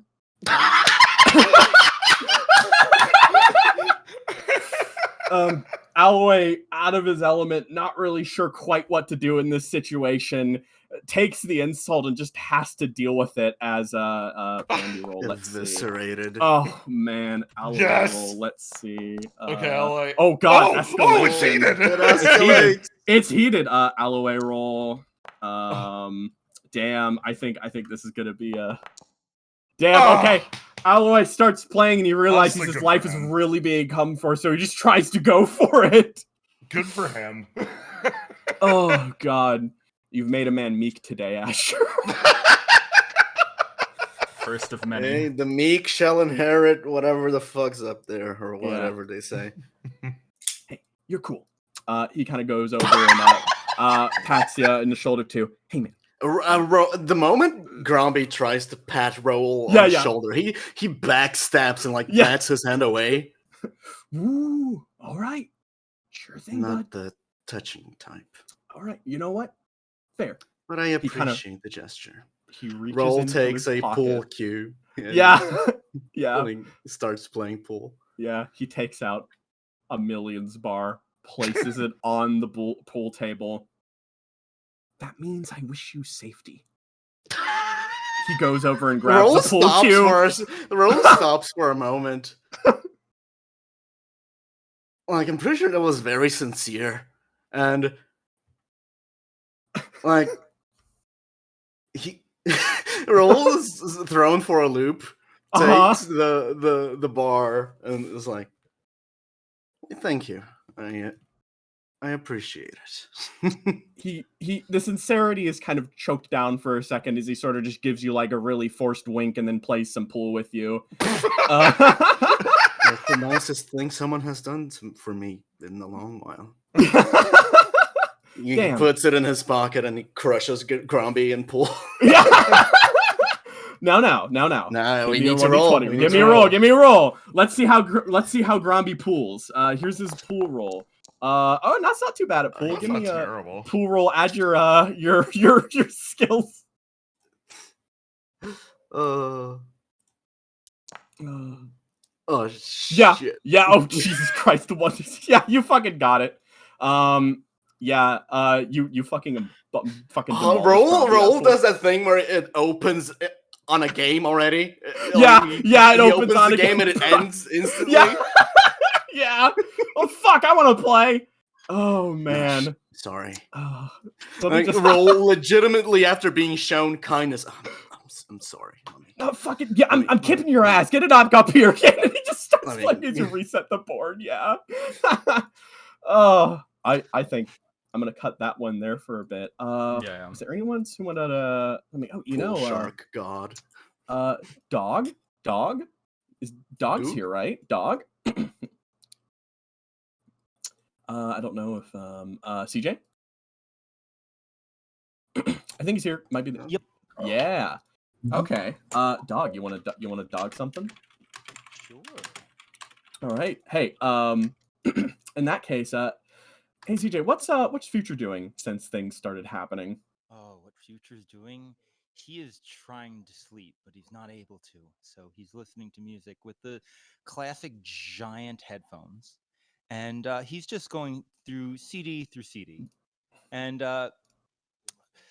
toying with the idea of taking a hammer to the wall to just kind of open some space, thinking that Spoiler was like, yeah, probably she'd be okay with it. Maybe. Yeah, let me drop a vision spoiler really quick. There we go. Just don't ignore that person. Who is that person? Yeah, you are are just kind of sitting there listening to some music, just kind of sitting and reflecting, and then you hear metal boot steps almost as the door slams open and someone comes walking on inside. Oh, it's me.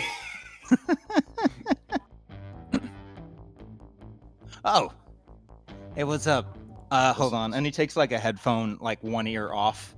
That's the best I can do right now. Count me. I'm on, let's say I'm on the juice side of this. And he kind of ticks his little juice thing. You got beanbags? I asked for beanbags. It's probably because I got them all. Fucking bop off. You have that giant metal arm. I've been launched. So honestly, I cannot see him. So if I landed on him, then that's on purpose. Oh yeah. Yeah. Okay. Yeah. I literally bump off my headphones. Go. Kind of like get up, pick him up, and like, okay, yeah, no, that side can be yours. This side can be mine. Yeah, you know, we're like back to back. We're like room to room. I could crawl through this vent over here and be in my room. Shit's on. All right, so I was gonna do it as a surprise, but I borrowed a hammer, and I was just gonna like take the wall to just kind of open. Imagine a duo, and then we just put a sheet or something. Like we'd have. Oh yeah, if you're like getting it on with somebody, then like I won't listen, and like no, that's cool. Yeah, no, she's like the biggest room. We'd have and we're the hangout spot. And we don't have to tell anybody because it's just our rooms. It's our right. Property rights, states' rights. That's true. Do we own this? What police are going to enforce it, Chanka? Oh, I have this is my home. Shit, I don't know what to do. Do I write my name on the walls? You could. Then people know. Yeah. All right. He takes he has a box of crayons from the bottom shelf, and he gets the color red, and he starts putting his name on some of the walls. And he's like, "Don't mind me, just keep talking. I'm just okay." That's S's backwards. It's okay, and I get it. I get the point. I can read it. Yeah. So, what are you doing? What are you listening to? Oh, this is my sad mix 105. It's what I put it on. Oh, you sad, Chonk? Oh yeah, I went through 101 through 104. I'm on the hundreds now. It's been a time. I can't get the face out, you know. Yeah. Oh, yeah. You were right there. You know. Okay. So don't tell anybody. Don't tell anybody that old spoilers. You know, having conversations about stuff. But I think I just had therapy. Fuck, really? Yeah. Yeah, it was free. It wasn't even like. Where? Duck. Never had insurance. Duck goes free therapy. Fuck. Yeah, he just broke into my room, and then I could have been doing anything in there, but we talked about stuff, and like him, and like me, and like I didn't feel bad, but like I feel even better now. Shit. All right. So did you level up? Did you stop getting reoccurring visions when you sleep? Is at least that? That wasn't one of my symptoms, but if that's one of yours, then there's probably medicine for that. Yeah. The all the pills. Do we still have those? Yeah, Duck's loaded. He's like a mobile pharmacy. I think I still have some stuff from the actual pharmacy that we raided before the horrors. Could you pass that through the vent when you get a good chance? I got it in my pocket, dog. Why do you think I got this pant leg? How many do you need right now? Me? None. You can have whatever happy pills you need. All right, you take all 8 and downs them. Yeah. Shit, that'll be at least 10 minutes. Oof, that's good. So you're not doing good, right? No, drugs don't really work. That's why I use a lot of them. It's fun when you're people make bets because then that's a good source of money when nothing really works on you. And maybe you should do something. You should do something else.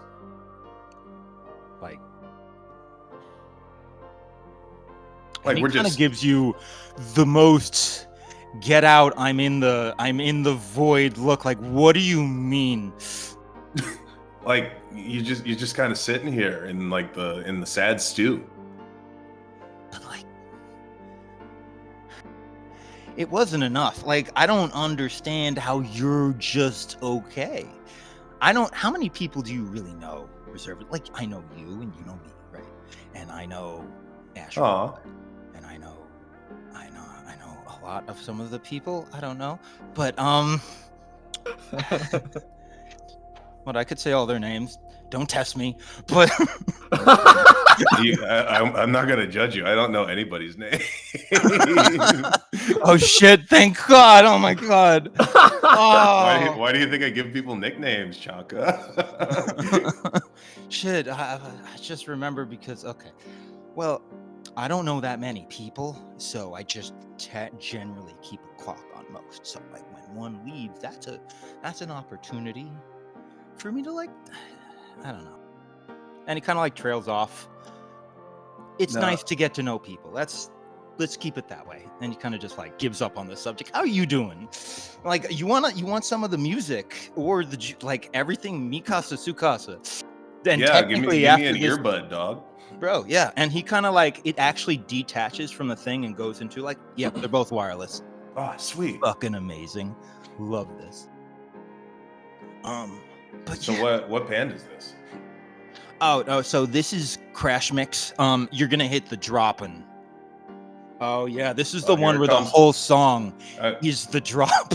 Yeah, I'm so sorry.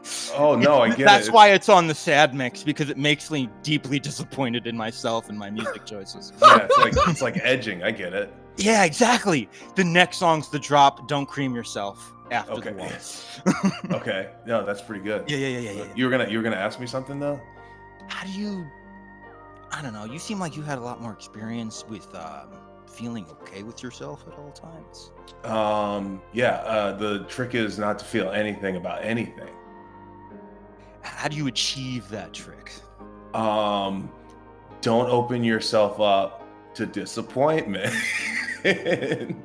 But like the disappointment, it just like comes. All right, and he kind of like throws a fake punch at you. It's slow. It's like there. See, it's you can't avoid the disappointment. Do you see? No, it's really slow. She just like gets up and moves out of the way of the punch. See, the disappointment was just avoided. Bro, I thought you were a lot more comfortable than you actually were in the moment. I totally thought you wouldn't move. No. All right, no, that's on me. That's on me. Yeah. So imagine if you were so comfortable you couldn't move. Okay. And then the disappointment was coming, and you just couldn't move, and then it happened, and you have to deal with it. No, I think I'm getting the metaphor right now, and I think I have the answer for you. All right. I'm never comfortable. Oh shit! If you're never comfortable, you can always get out of the way of the disappointment. Is this? I wouldn't recommend it. Like, I don't think I'm living like a good life or anything, but I'm super alive and super not gonna die. So I didn't even do like a death flag like you just did, writing your name on the wall. Super death flag, dog. All right. No, I read some of the stuff. You have no idea how much. And he kind of trails off. No, don't read into that. Anyway, so I've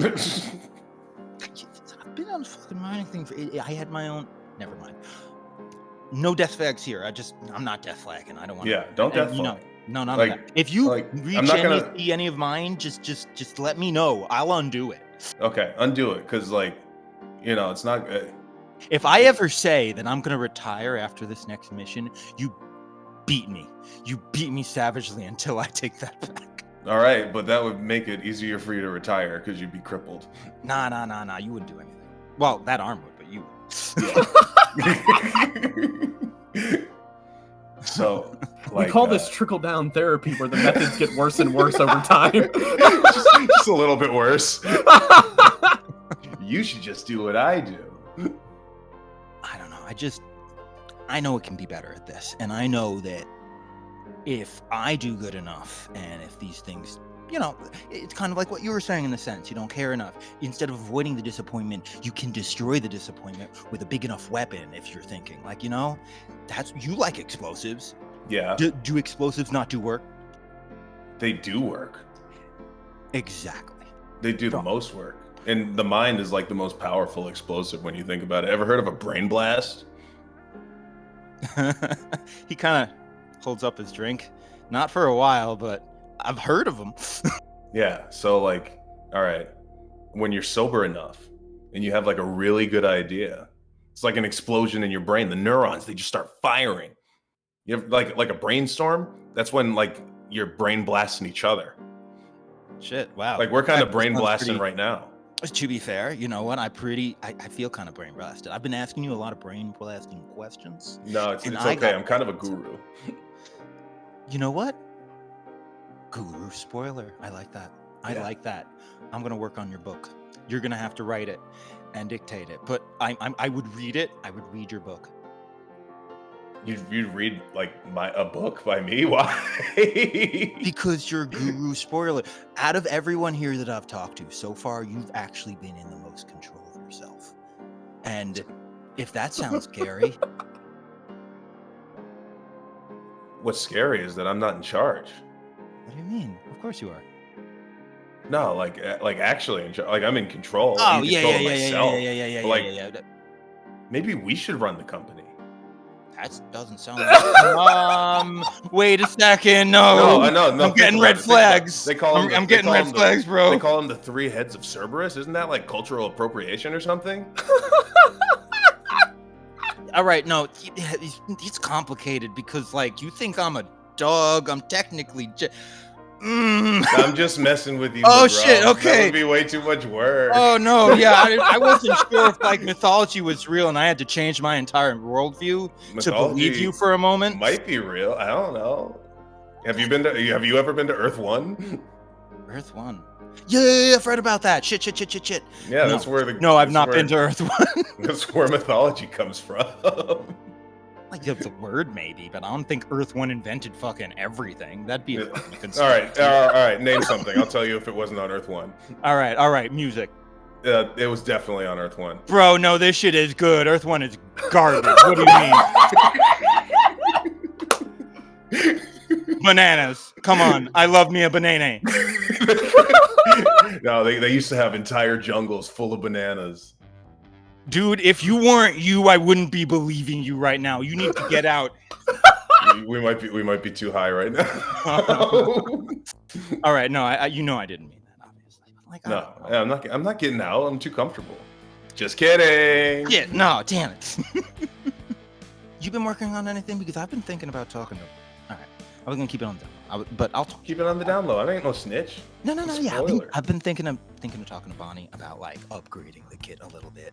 I think I could have done better last mission. I want to see Bonnie's upgrades, if you know what I mean. I don't know, man. Like, how close to Bonnie's upgrades are you thinking? Like, huge giant robot? Are we talking about two different things? No, yeah, absolutely. You're talking about your role. Okay, gotcha. Lunar has lost the metaphor entirely. You want to the first sentence? I'm so sorry. You want to upgrade your robot? Yeah. No. The last mission, when I could have taken him out from so far away. It would have been so easy. I just needed to upgrade my kit.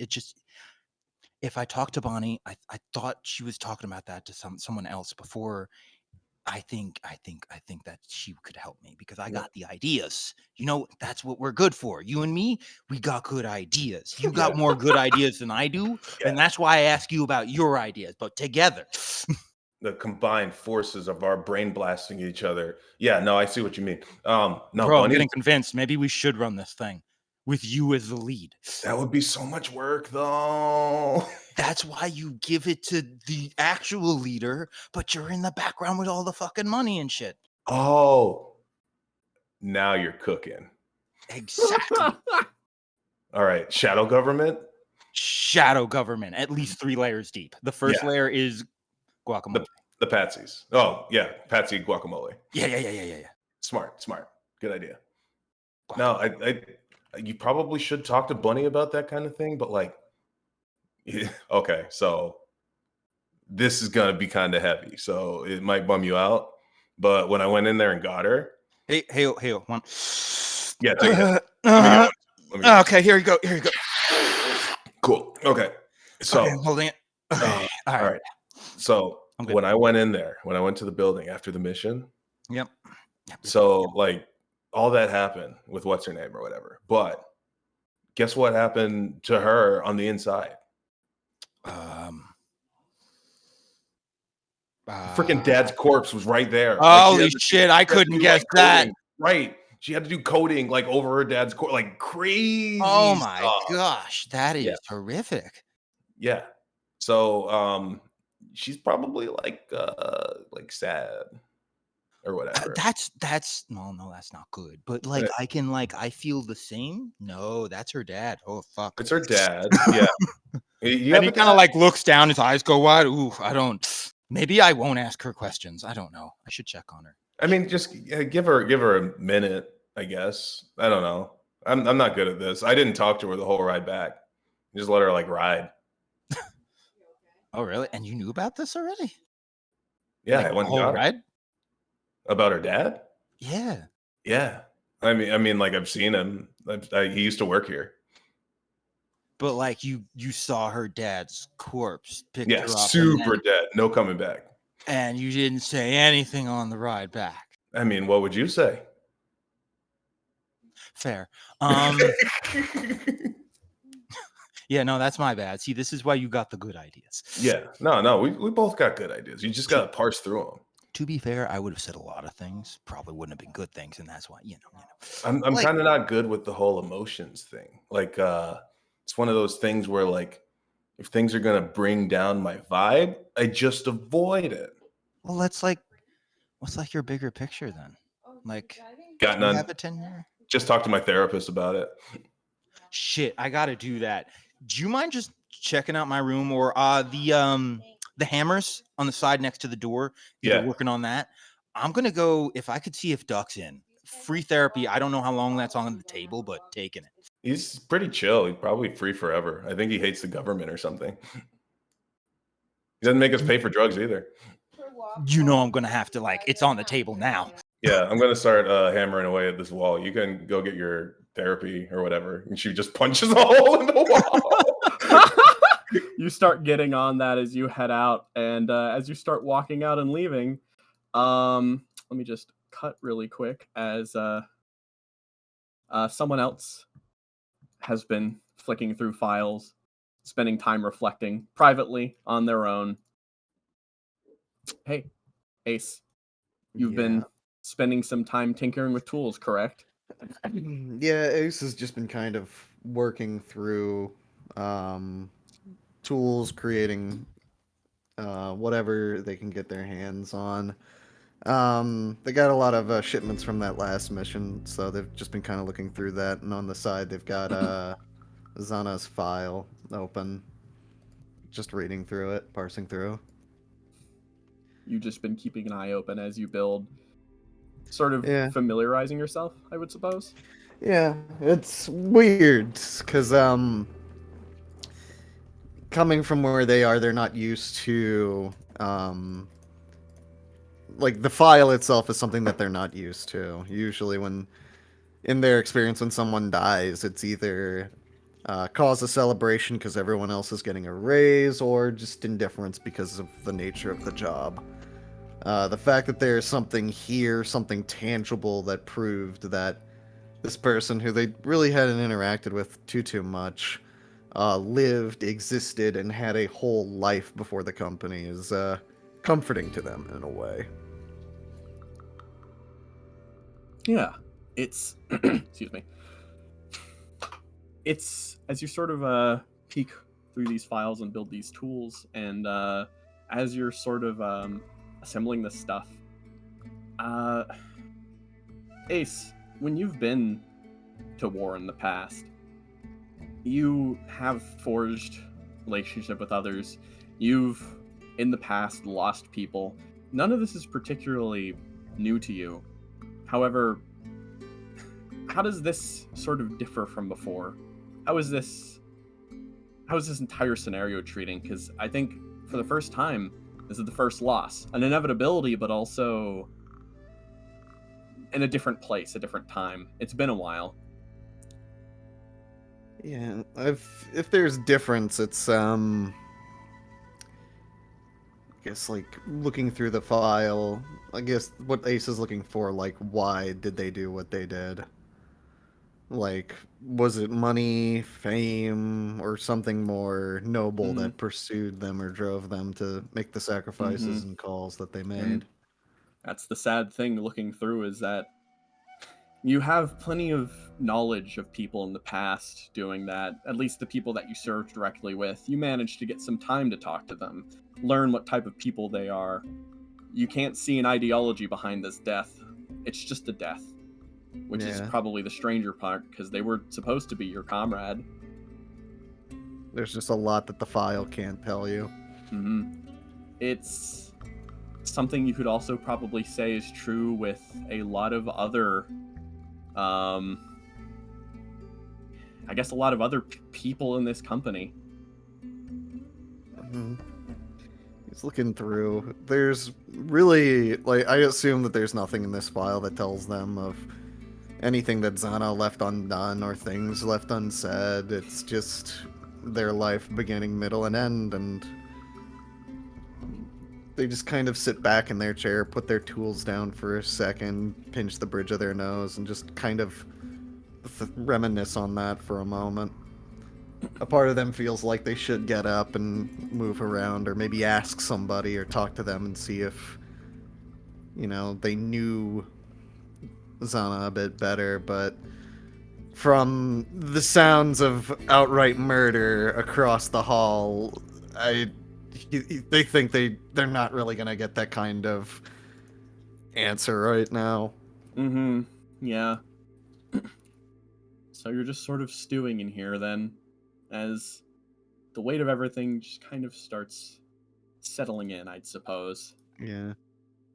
Like, a part of them feels like they should be getting up, but they're just kind of caught in a feedback loop at the moment. As you sort of sit in that feedback loop, there's a weird type of feeling, like it seems like you've heard a lot of movement. You heard Moon walk by, Raoul go out too. You've heard a lot of noise. For a morning session, it's also mysteriously loud, which is actually an old comfort. That's generally how it always was in the past. But even still, despite that, no one seems to walk up to wrestle you out of your room. It just sort of ends up becoming a feedback loop that you can't escape from. This room is a prison, almost. A prison of comfort that holds you still, keeps you steady, and you can't help but feel almost claustrophobic in your own chest as you've reread this file a couple of times to no new elucidations. All you have are tools, all before you right now. But eventually something does snap you out. There's an alert noise. Looks like Pop sent out a small little message. He wants people to start gathering.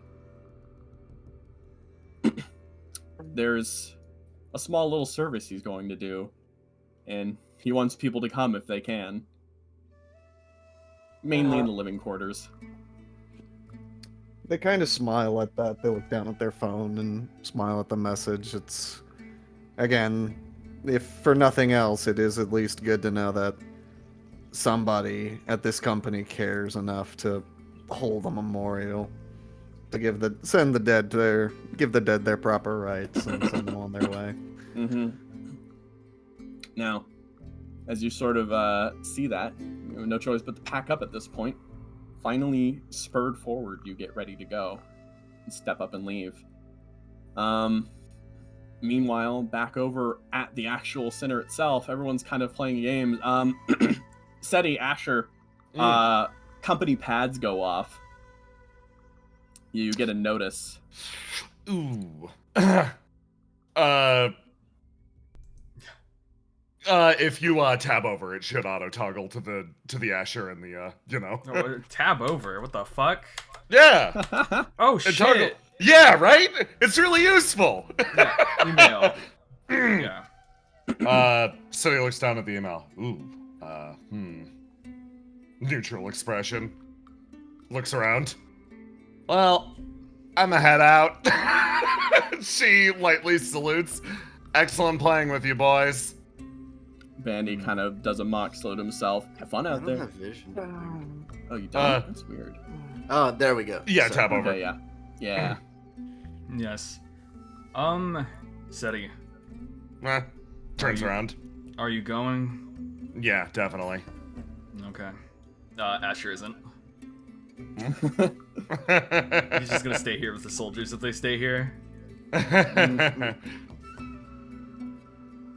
Seti sort of smiles, just like salutes, walks.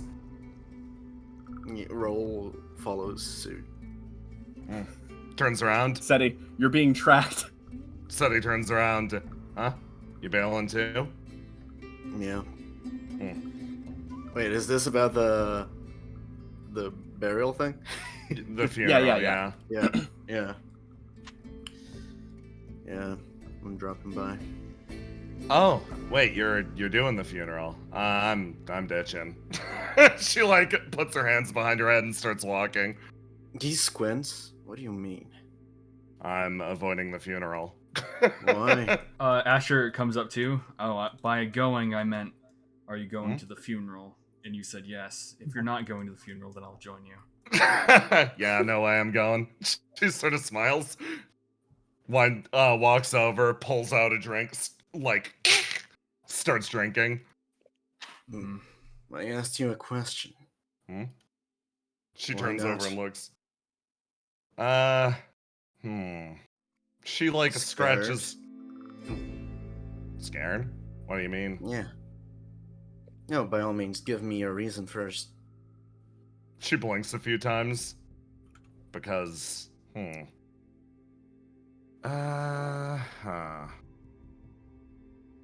She's thinking to herself, she taps her foot. I don't think I'd have anything to say. I didn't know You don't her. have to say anything. I don't think I'd add anything. It's a Yeah. matter of paying respects, really. She looks. Is this how you pay respects? By attending their funeral. I'd assume so, unless it's a different culture thing from your little planet. She shakes her head no, and then puts her hands behind her head again. She's like, in this case, no, not particularly. She like looks over to the soldiers over there.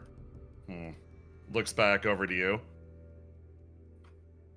It's like, so your reason for going is you wanna show that she mattered to you? Yeah, I want to show that she will be remembered at least a little. But let me pose you a question, just straight up. Do you even care about this? That she bit it? That she bit it. Seti stops and thinks. She's like, do I personally care? Yeah, does this affect you in any way, shape, or form? I guess in a technical sense, yeah. Does it affect me beyond what I'm going to be doing for the rest of today, tomorrow, the next day? Not particularly. Her Not even expression a is little bit sad listless. Or worried about one of our soldiers immediately dying on their first mission? She sort of smiles. She's like, I thought you were saying that I was the one that was afraid. She lightly scratches the back of her head, takes another drink. Raoul, why didn't you ask me the same question? I'm not going. Because you're a soldier, you aren't people. Very well then. Keep pretending that you're better than people when you're not even on the front line. If you are a soldier, then stop pretending, Raoul. What am I doing? What am I pretending here? To be tough, to be scary. You're asking people questions. You're bringing the mood down to those soldiers over there. Learn your place. Stop asking questions and start doing. I know my place. I know it very well. Is it in your room doing nothing? Yeah, should be. Then go. You clear the corner right at that moment. As really quick, Raoul, do you go to the fucking to the room or the funeral or what? Where are you funeral? going? Yeah. I'll go to the funeral in a bit. We're having a little bit of a scene here, but yeah. No, I was asking. He said go. I was curious what you're gonna do next. Sorry, I didn't quite catch that last part. Oh, okay, that's fine. Ace was clearing the corner as that line happened, and I was curious if you were leaving then, because it was kind of an exact moment there. But if not, as that question rings out, Ace, you clear the corner as you sort of hear things starting to spill out. Over the way, Mr. Agano over here just kind of seems to be leaning against the wall with recording equipment. It's just kind of passively watching, hands at the side, just sort of leaning up there. Ace, you turn over as you hear lost connection to server. I hope that's just me. But yeah, I had that pop up a little bit earlier. It's nothing really. Sure thing. Yeah. Ace, you pop around. I'm sorry, I got here a bit late. Do you mind repeating? Do you mind catching me up? Because I could have sworn. Like, I get out of my room, and I hear words getting tossed, and I want to know, like, what is happening right now between you two? Seti drinks and leans back against the cooler. Is like, we're discussing the nature of funerals. What, you Big think smile that? on her face. Do you think that pretending not to care or not allowing yourself to care makes you stronger? She points to herself. No, these two. You've been quiet. I could hear them from a mile away. I think you'd be mad at me too if you heard what I was saying. I apologize, Ace. Apparently, we don't get opinions due to the fact that we're not people, because we're soldiers. Just compartmentalize loss differently. As for me, I don't believe in funerals. There are better ways to keep memories alive. Like what? Doing Living. something. Like? Living. Creating. Moving forward. A funeral Said is it. stepping your foot in the past, and that won't get you anywhere. Oh boy. Seti takes a step over this direction and like wheels a long step. She jumps up and lands on the couch and like she's putting her feet all over it, but she like moves almost in like sick parody of a ballerina. She starts to shift around. She's like, I'm not gonna be headed to the funeral. Hops like a fucking monster, balances on the edge. Because I think, for me at the very least, life's miserable enough. She spins one time. Misery is everywhere, so we gotta make a choice to be happy. I ain't gonna be mad at anyone if they're miserable. But, just the same, I got a lot of reasons to be happy. Bonnie gave me wings. I'm gonna keep flying. She jumps again and lands on the seat. Flying to a fucking building and break your neck. Listen, I apologize. No, Seti. No. Hang on, Seti hold hears on. that and points, Jay's and saying she something out goes, of character, yeah. she goes, Raul, listen, you're gonna fight hard because you're afraid of death. That's a great thing. I'm fighting hard because more than anything, I love life. She relaxes on the couch. No, I don't believe that for a second. And Asher, I would like to apologize. I said something stupid, up my own ass, much like Alloway, who I despise. And for that, I'm sorry. Raul? It's... As Yes. far as I'm concerned, you can stay up your own ass and die. Good. I probably will. Good luck out there.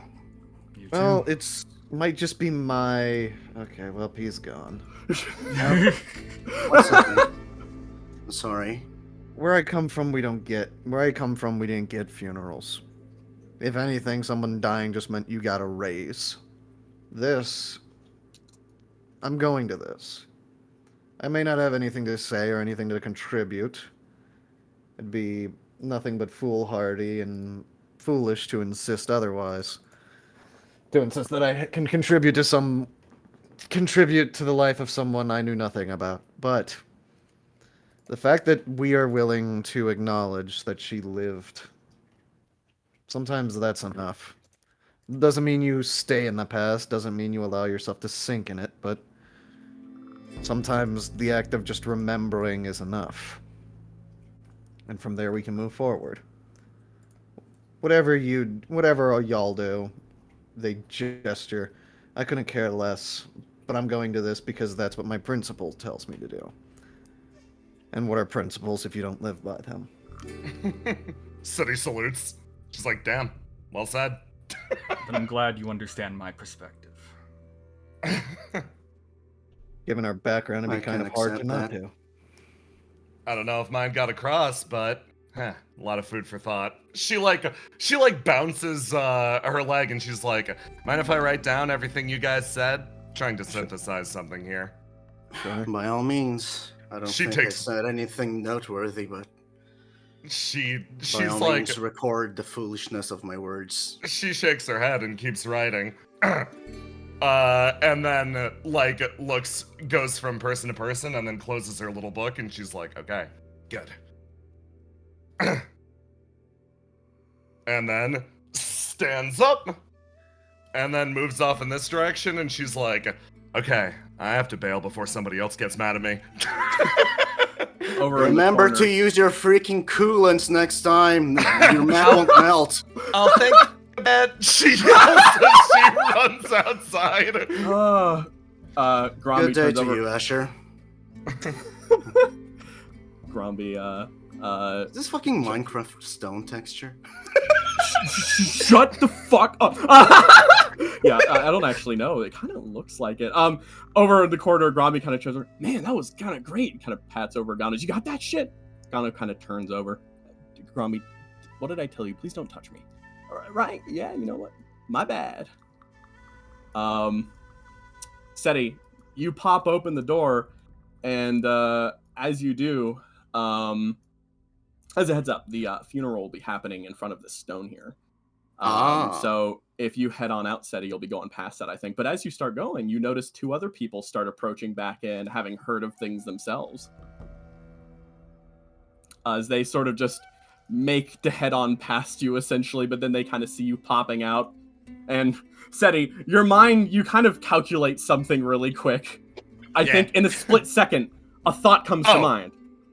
Oh, shit. Okay, I gotta go past them. But how do I sit back here? Bonnie's right there. Your brain, you've got to calculate. You got to calculate.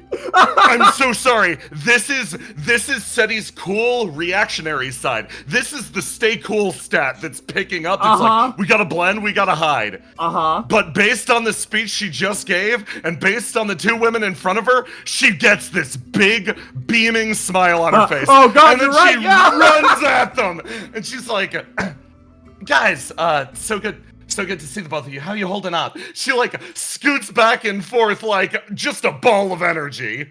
Oh shit! Hey. Good to see you. Hey, Seti. Hey. She like remembers the context of the situation. There's like, how do I put it? In Seti's brain, when these 2 are in front of her, a dopamine response reaction happens because it's like, oh, my technicians! And then she rushes out and then it fades and she's like, hey, I just wanted to thank you again for the wings. They they took me to the skies. She gives you a thumbs up. Oh, no problem. I mean, I'm kind of bad at stuff like this, but I just wanted to say, yeah, world's rough, but you're one of the reasons it's just a little bit brighter. Thank you. She Thanks. looks over at you, Helena. You too. Also, you make it a little bit brighter manually by attaching so many rockets to what I'm flying. Well, I'm happy to help where I can. Nice to know I'm a bit of sunshine despite how many clouds I make. She takes another puff from her cigar. She gets a big beaming smile on her face. She's like, I'll drop by with you guys at some point in the future. Obviously now's not the time, but I want to see what you can make. She gets a big smile on her face. Oh yeah, happy to help where I can. You're a busy bee too. Don't rush yourself, yeah? I'll do my best on that front. She sort of like hops up and like waves to them all and then runs out. You both pass by as Seti heads on away, and you kind of step up here, Bonnie, as you're just kind of moving on through, and you started walking back with Helena after you did a bit more work. You think things are really starting to like head along a little bit more. Yeah, what's up, boss? Sorry, is Asher still here, or is he here for camera purposes? That's a good question. Yeah, we need to clarify this. Yeah, I think he was I can see the tombstone from here. It's fine. Yeah. Okay, cool. Yeah. So, yeah, whenever whoever's going, you can head on outside at any point. That's no worries. I'll drop people down on the outer area so that they can if they want to go, they can go whenever they want. You sort of just stand over by that stone really quick as you sort of look across. Just you guys for now. Angra, did you want to step out real fast? Yeah, I will. I just wanted to say that Raoul puts his hands on his pockets, feels the Mars bar, millions bar, whatever the fuck it's called, takes it out. The soldiers aren't people line replays on his head. He puts it back in his pocket and just leaves. Yeah. You step outside and you see Bonnie and Helena standing by the stone for a bit, and I'll try to filter people in as the things go on. So, yeah, you step on over. Hey, She brushes her hand against it and looks over. Hey.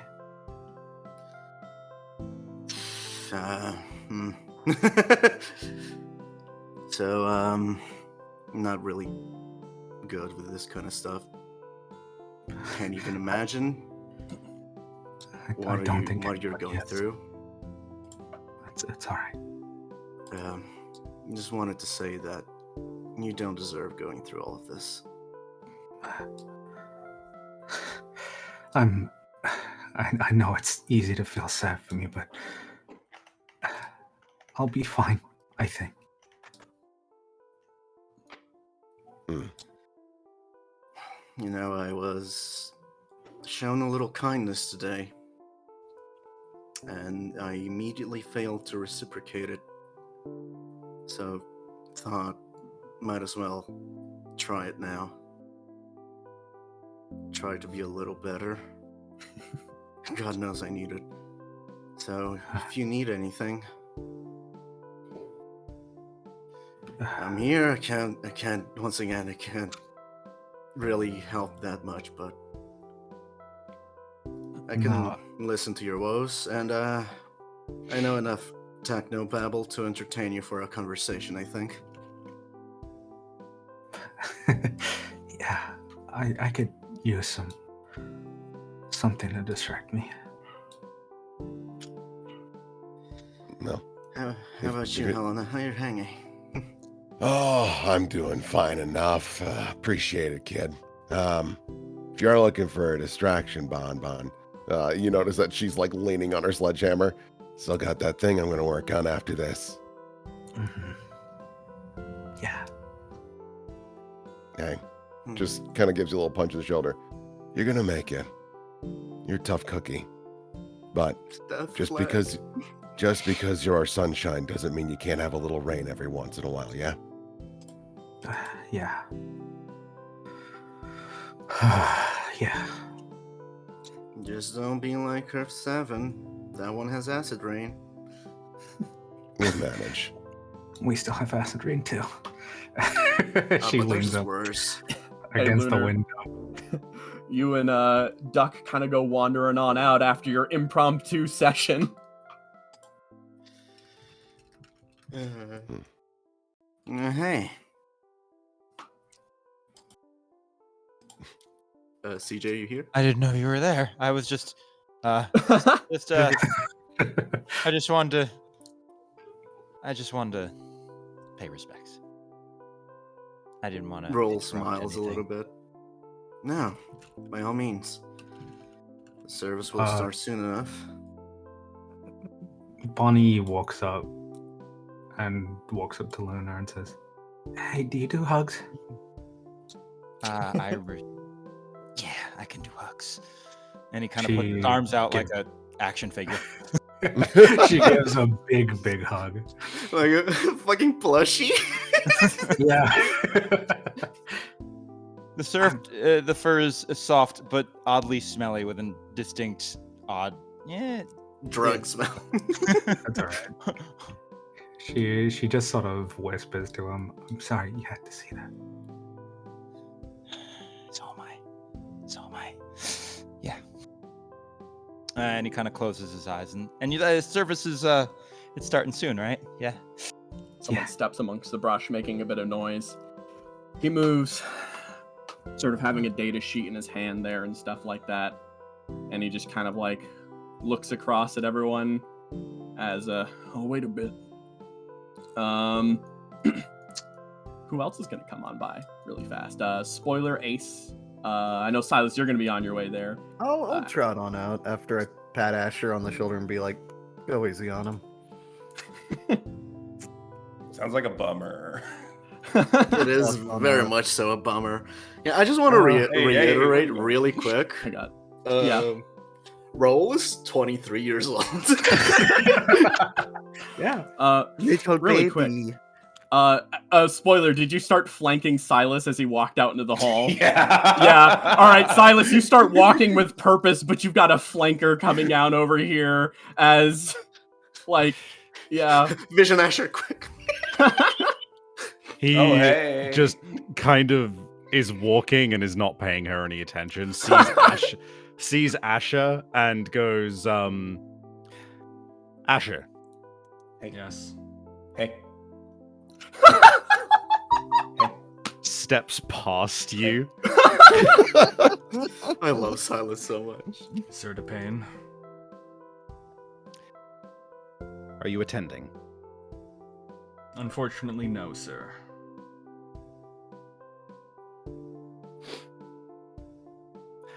I personally would find that anyone in the company would do well to attend. Is this an order or an ask?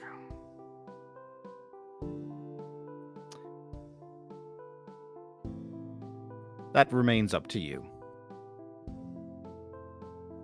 Then I will have to politely decline, sir.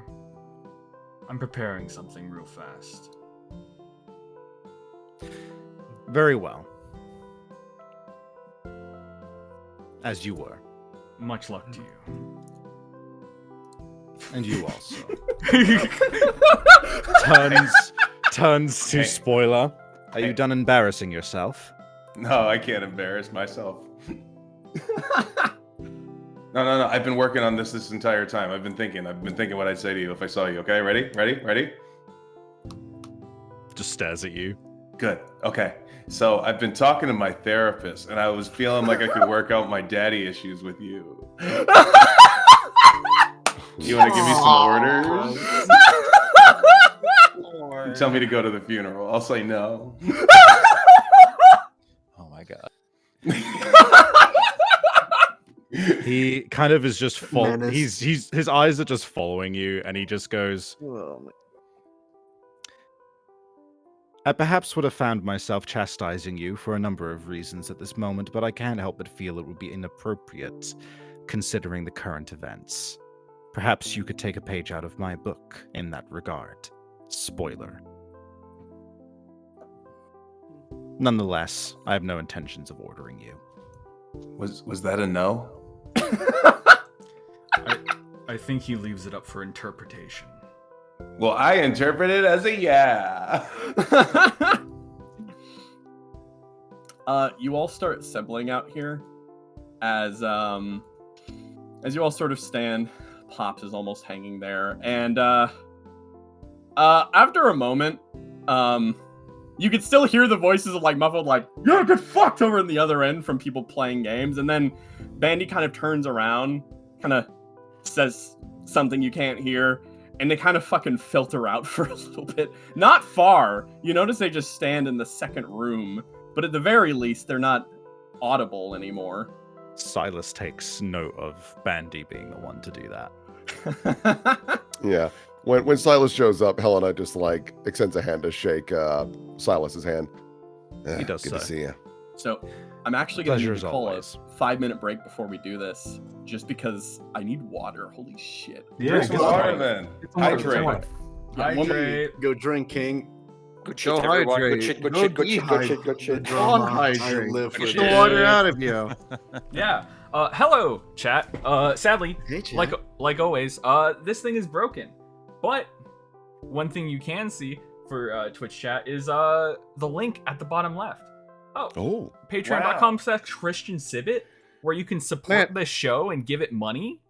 How did that get there? Who put that there? Did you know a box God, of Tostino's God put it pizzas there. is up to like $6 fucking, homie? Christian messaged me, sent me a picture, Ayo. and cried about that box of Tostino's pizza. Disgusting. You can sub to the Patreon at a $5 tier. That's almost as much as a Tostino's box of pizza Chat. that you could support the Bro. Christian. Whoa. Chat, 10 gift listen to me. subs. Don't buy Listen to me, chat. Tostinos. Be a Tostine bro. Chat, Help listen to me. Christian Civet today. If you don't subscribe to Christian's Patreon, he'll have to come to Brazil on a dingy. Oh no, You need to help him, chat. not Brazil. On a Denji, ain't that the guy from Chainsaw Man? Yeah. Yes, he will mount Denji, and Denji will propel himself through the water. I don't holding think- Christian. I get the feeling that that's not the kind of person Denji would want mounting him, but you know, Yeah. You don't know. There's a Okay. lot of discovery Pretty going on in that show. You know. maybe, Yeah. true. Mm-hmm. bro. Also, Hex the Small, thank you for the 10 gifted subs. Very kind. How are you Holy enjoying this shit. heavy ass session, chat? I'm loving it. Ba-da-ba-ba-ba. Chainsaw Brazilian man. I gotta give a shout out to Brennan for solely being responsible for increasing the age rating of this stream by at least like 3 or 4. That's what I do, baby. How did you not see that coming?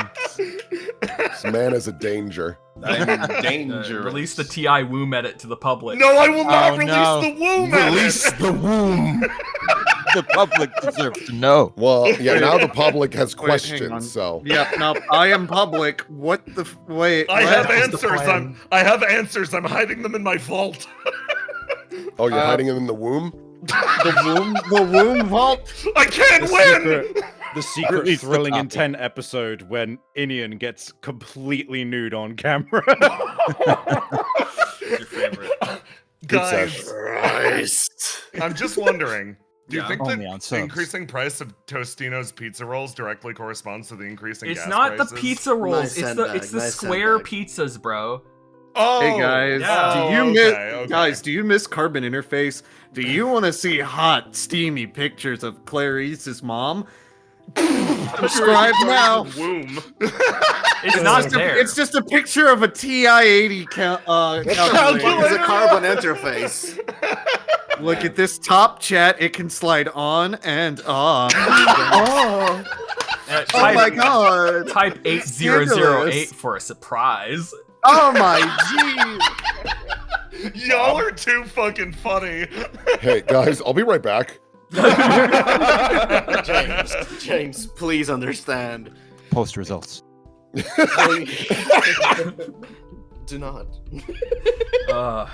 Oh, we will. Oh, we will, chat. We'll do it. Oh no, chat, you I'm- can't do that. Oh You're my gonna get god. banned. All right.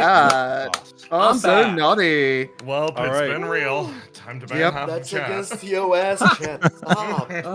Chat, come back. It's been cool. Chat, come back. We have calculator picks. Okay. Okay. Anyways, Ones and zeros for perusal. If you Hold were on. here, type Time a for plus Sedge. into chat. Yeah. Yeah. Oh, yeah. Yeah. No. which chat? The It's gonna foundry make chat, everybody go nuts. Yeah. What did you say, Christian? I was just gonna direct attention to you real quick because you had something to say, but then once you're done, then I'll be. Oh, I had something to say. Oh, I was just saying. Put pluses in chat if you're here. Yeah. Bon is here. I think No. that's. Yeah, Yep, I think that's. I'm everyone. here. Yeah. And also subscribe Ghost to is here. Christian's Patreon. I'm so glad Zana's Save here her for from the Brazil. funeral. Wait, no, she isn't. That's the fucked up part. Anyways, That's not. Ooh. yeah. Anyways, so Pops sort of clears his throat, and he sort of steps in front of the stone. A stone that seems to have some inscriptions on it. There are a lot of names found here. A lot of things, people that were of value to many. Names are selected and pull out in that moment that the disaster happened. And some of them worked for the company, some are family and friends. One of them is recent. A recent addition to the list, even though the whole thing is relatively new. Really quick, Helena. Perhaps this was a mistake. Perhaps this was just a bit of a moving a bit ahead since you're not sure he's gone. Your son's name was put on this list of remembering. I want you to make me a stay cool roll. Oof. You got it. Let's see here. Stay cool. Boop. Damn, girl. Pretty cool. All right, you don't take any stress. Cool. I actually can't see the roll. How did I do? You did a 19. Oh, rad. Yeah, I think there's a moment where you see her like tighten her grip on the sledgehammer, and there's like an instant of like, that ain't right. I could fix that right now. But then she like notices Bon in the corner of her eye, and she's like, nope, that's not the Bash his time pops. or place. Yeah. Fix. So, as you sort of notice that, Pops kind of speaks up. I knew Zana, just a little bit. I had talked to her once or twice at the bar, at her entry. I managed to get her on board. I mean, college kids coming out doing work. I mean, not saying she was young, but she was new to this whole thing, and I got to talk to her when I tried to get her in on union and all that stuff, and there was a lot to there's a lot to say. She was she worked hard. Let me make a roll for pops really quick.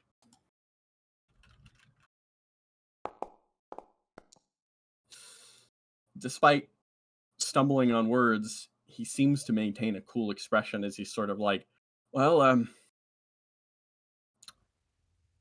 we all probably knew this day was going to come. I'm sure a lot of us didn't expect it to happen this soon. What with everything going on the way it was. It's an occasion I hope we don't have to have often, but I hope everyone gets a fair shake and we all get out of these type of situations alive. Silas? Yeah, he sees that he's kind of having this moment where he's struggling to find words, and he just silently steps up and gives this look to. Well, I think this time around he actually goes up to him, and he actually. You could see that even Silas like has this moment of trying to get himself to do this, so his hand kind of takes a second to go to Pops's shoulder, and then he just puts it there as if to say like, "Hey, you can sit back now." You feel a tension wrought tight on his shoulders. It's age, stress, and probably the heavy machinery. This man is like a boulder beneath the weight of the world, cracking at the seam and crumbling to dust before your very eyes. He kind of nods his head, and he sort of steps back as you sort of stand up, and it's not quite where you thought things would happen. It's not what you had in mind, but you do notice a wide building behind you that could project a screen if you so wanted. He takes a second, and there's this kind of there's a pause which might not have happened if he had not had his mask on. But he takes a moment, and there's a sudden clicking of a device as into the air flies a small projector drone. And he kind of steps to the side a little bit, and projected up onto the slab, there is Zana and the info that we have on her. And he just goes, Zana,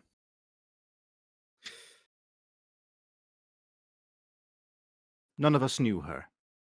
Not really. I've been looking through her files. I've been reading as much as I could on her, but the reality is, not one of us truly knew her. The fact that there is not even the entire company here proves that to me. That someone would find themselves unaffected by this to a point where they feel no need to be here. It's familiar. On Earth 9, I can scarcely remember the few faces which I had the privilege of seeing. The people we worked with on the surface. We didn't know them by their faces. We knew them by the patches on their clothes, their suits, the damage on their helmets, the rust that developed on it. And all the same, they died. No one mourned them.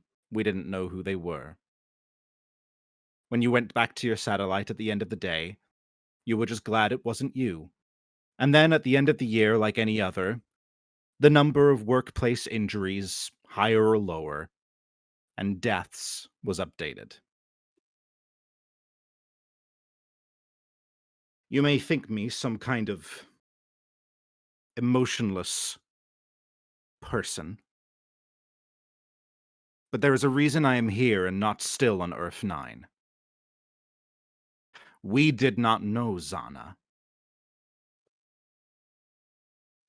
I would urge all of you to ensure that you know the people standing next to you now and the people who have not decided to show up. I don't care whether it's through affection, love, fleeting physical experiences, anger, hatred, whatever it is. Just have some memories. Have something to say. Because none of us do right now. But we will remember her. Her death was the first, but it will be the last where we have nothing to say. In some ways, I'm glad. Because it has spared a lot of us the pain. But I can't help but feel remiss to have not known her. That is all.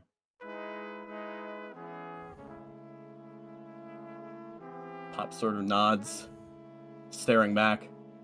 Without too many words to say, there's a gravestone and a projection. In solemn silence for a time. But even amongst these dour times, these dark hours, the moments where we can take at least a spare moment to speak of those who have passed. On Earth 3, where war has come, there is no such thing as a lasting peace. And this war comes back step by step, almost brought like a harbinger by Miss Moon, who steps on outside. As you sort of see her step up, she moves over to the side, and then she wasn't supposed to be here, Silas. She said she wouldn't. And you don't think she suddenly started becoming sentimental. She kind of looks over to you and nods at you and does a way to try to pull you over here for a moment. Just silently sidles up. She pulls up and whispers something into your ear. And despite the moment, you think it's probably best to have this type of information be broadcasted. A solemn mind switches to practical. Everyone's primed to learn this information now. Information about certain mail that just received that she just showed to you. Somewhat of a shocking affair, all things considered. She looks over and Pops just kind of gives like a no expression, so she turns over. A community vote between the two leaders would help her right now.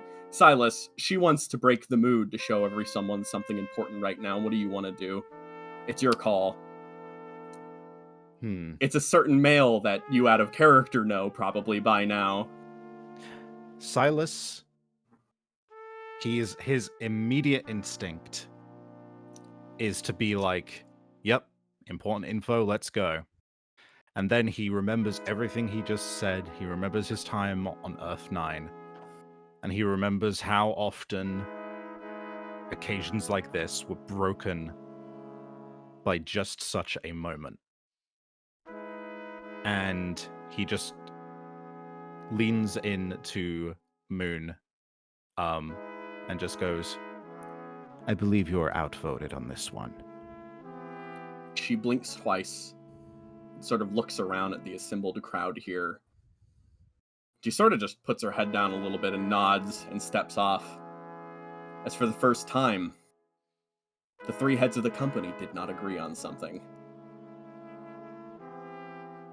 Bonnie, as time passes, eventually, if someone says more words, they're said.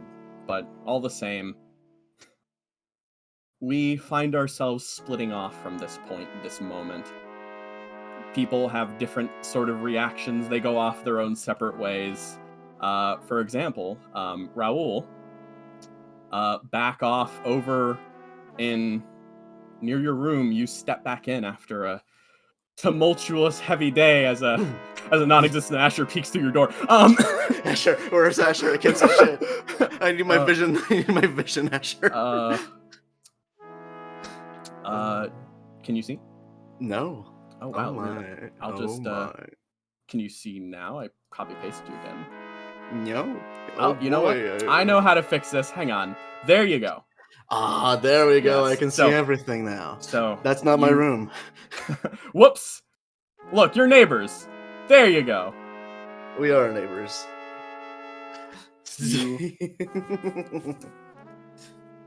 A bit of a bumble, but you stumble back into your room. Asher, like a fucking stand. Floating. It's his words. They're weighing heavy on his mind. Represented by Asher being at his door. Wonderful. Yeah, Roll enters his room.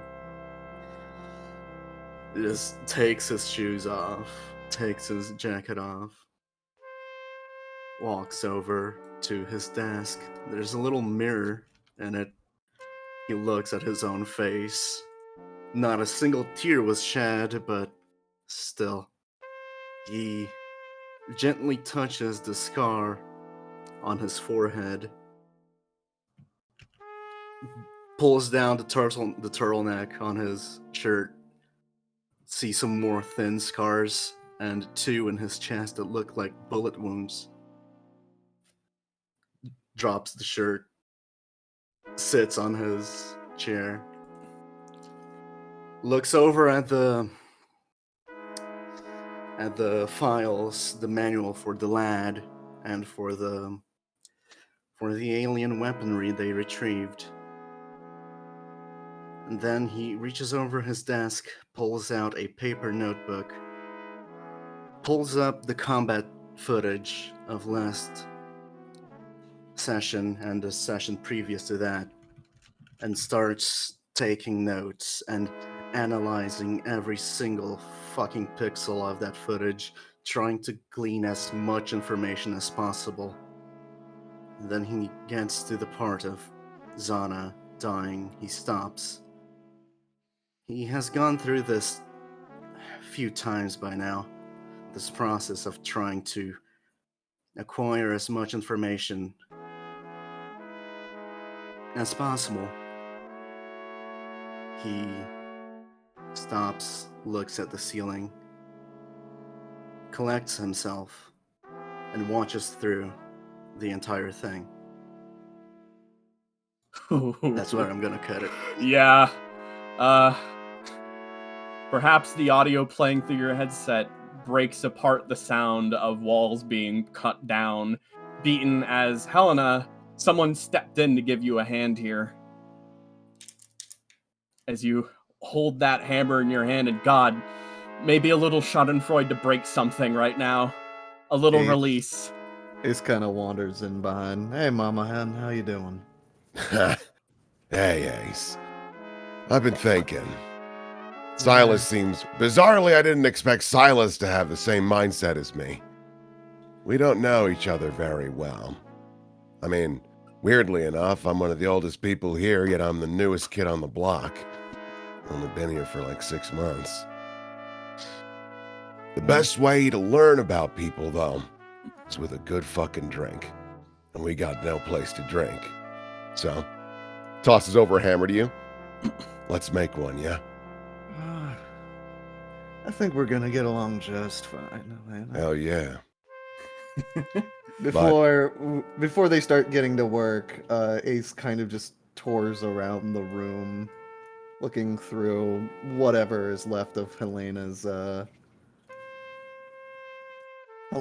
room or life, just to get an idea of the person that once was there before they start to work. You mean Zana? Yeah, Zana. Yeah. Yeah.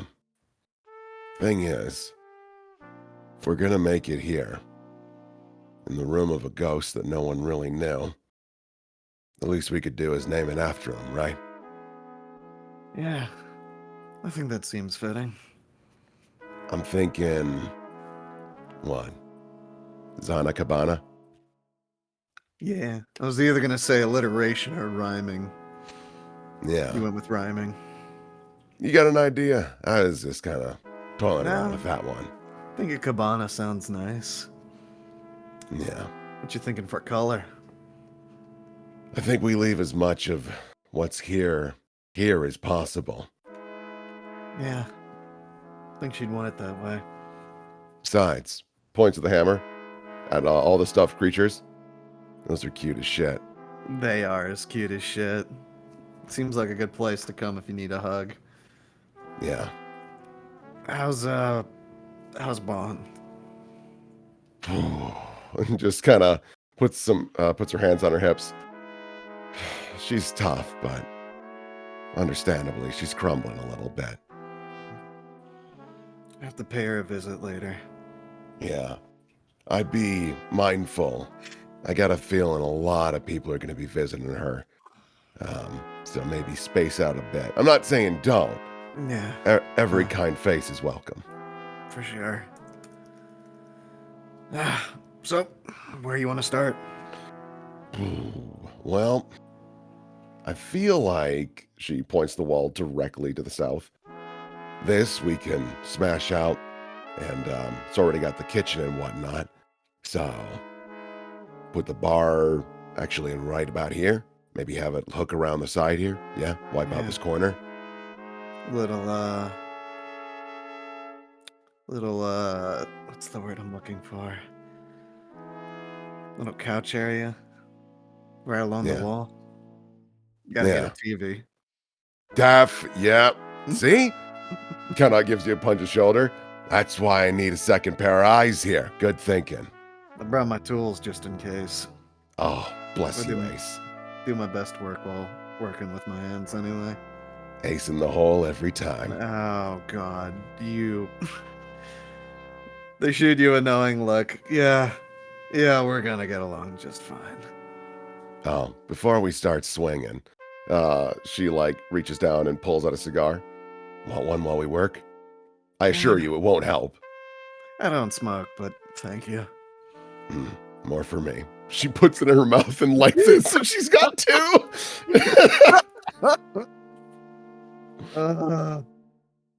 Right. Pulls up the hammer. Let's get smacking. Yep. You all get to work. As one more person wanders out, if you could consider them the star of the event in a twisted sense, someone who everyone thinks about, but also desperately wants to almost, be away from all of this. All the same, got a message. And her feet dragged her out, forward and away. Bonnie?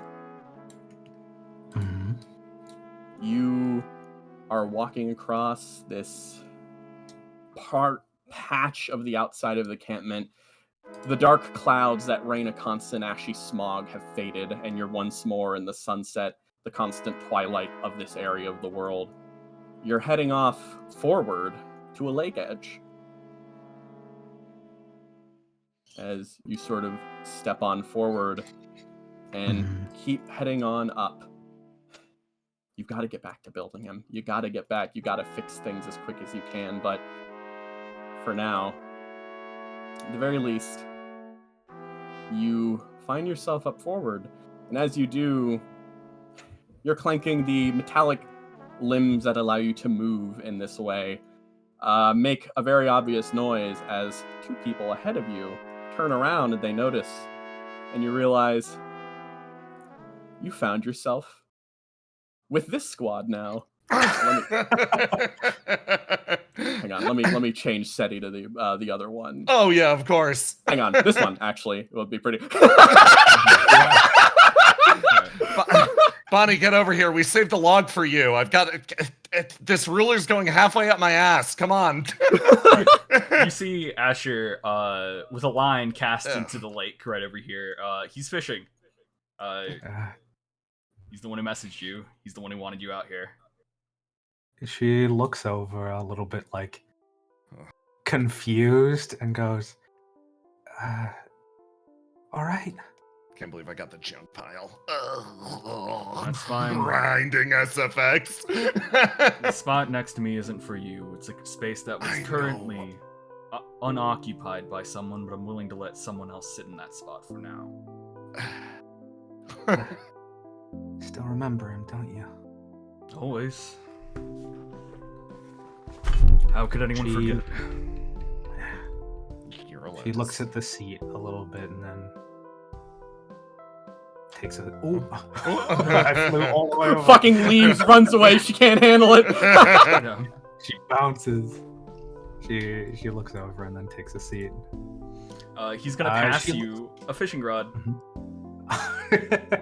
She like bundles up in the large oversized jacket that she's been wearing ever since this whole thing this whole thing went down, and she grabs it.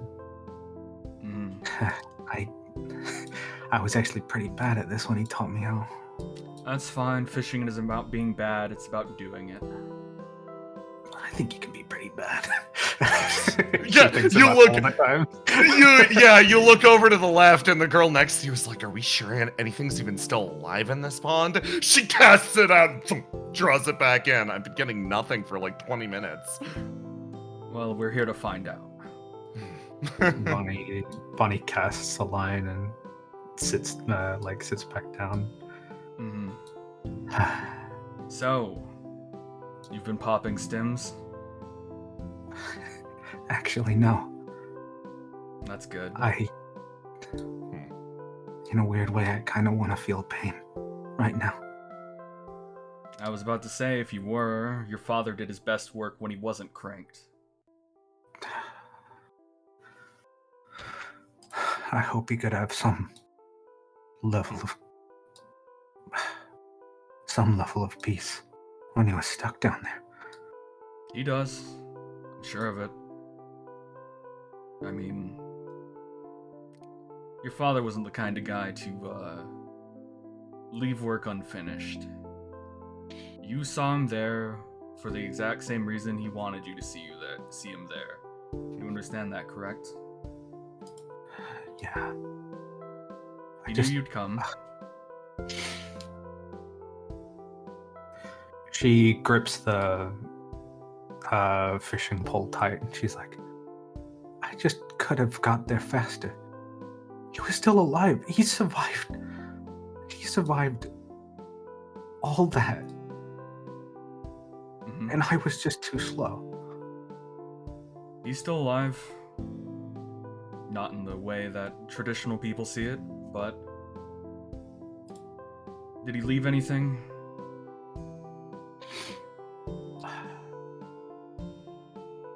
He left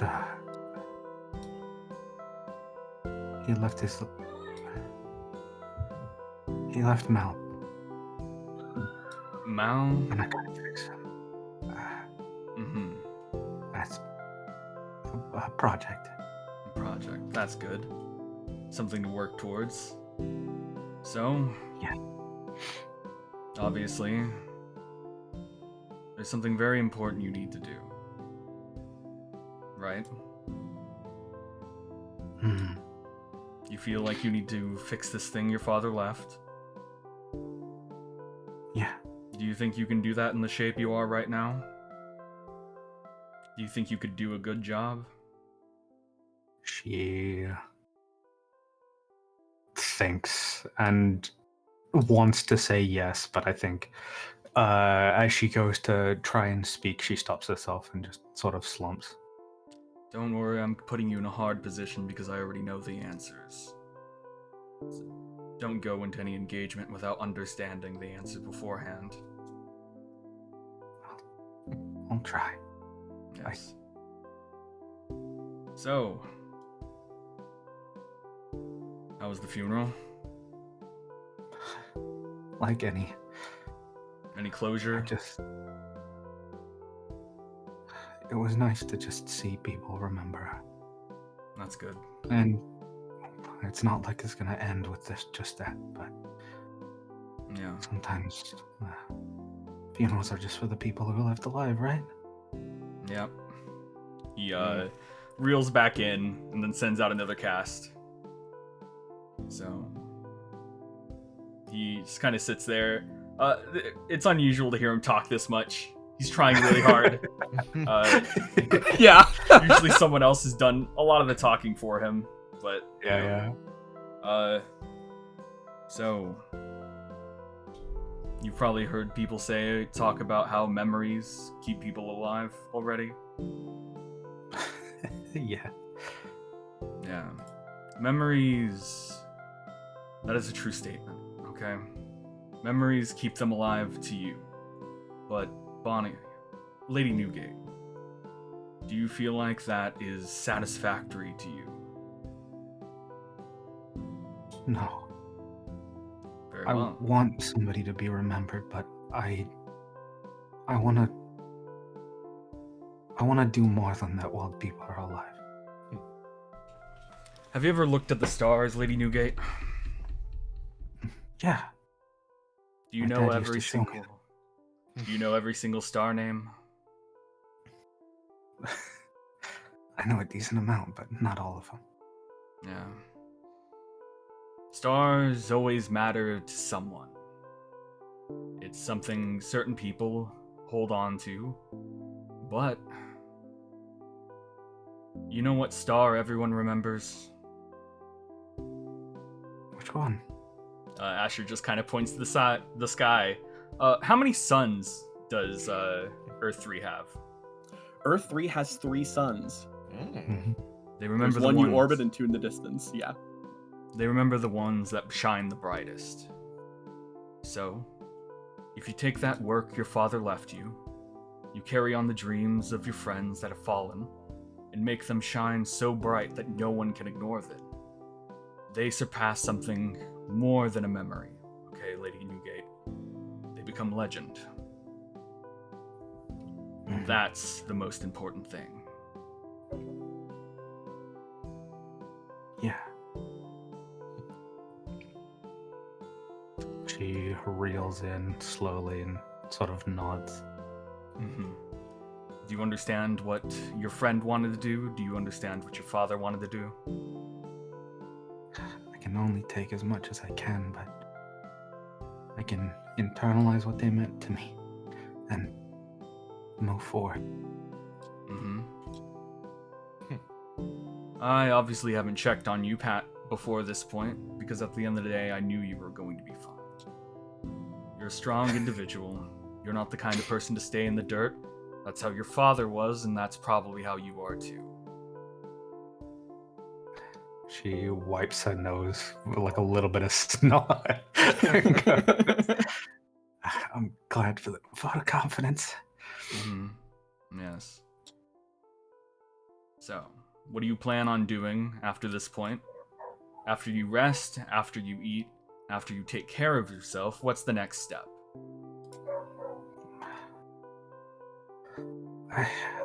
I think I wanna,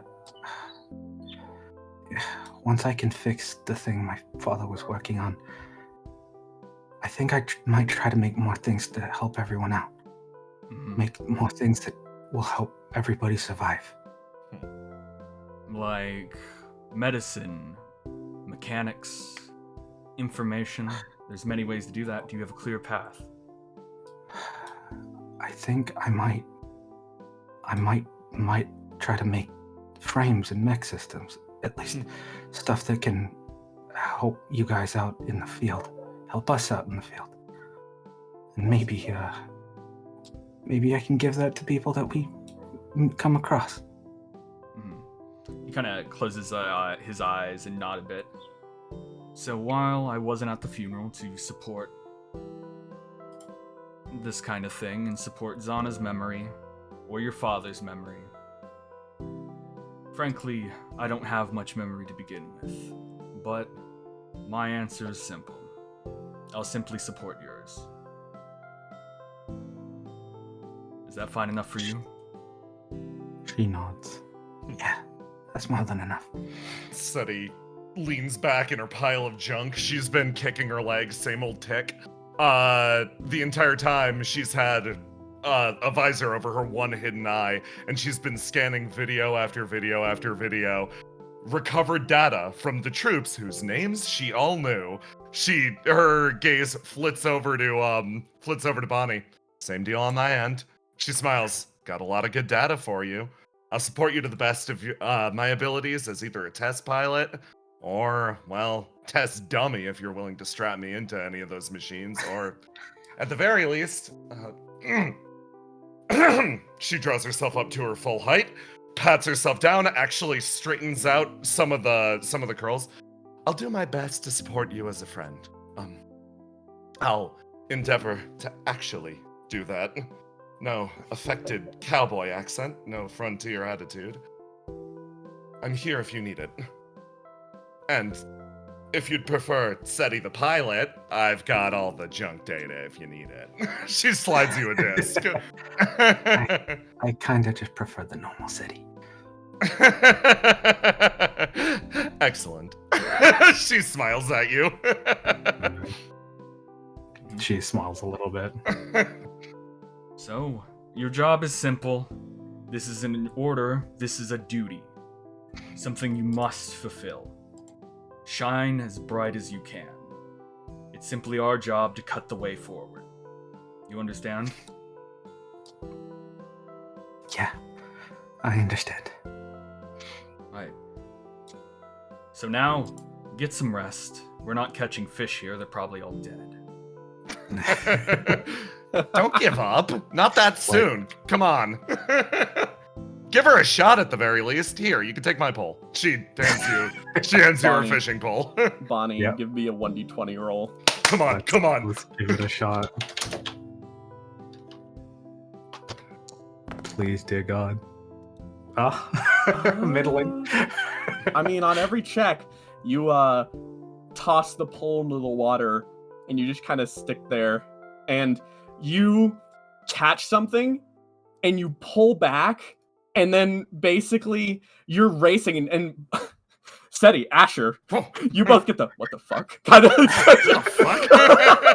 as she starts pulling back, and Bonnie, you sort of with your assembly, you pull and you rip out, and you pull out this gigantic patch of seaweed that just hangs on the end there like a forested head, and something about that, Bonnie, is just hilarious to you.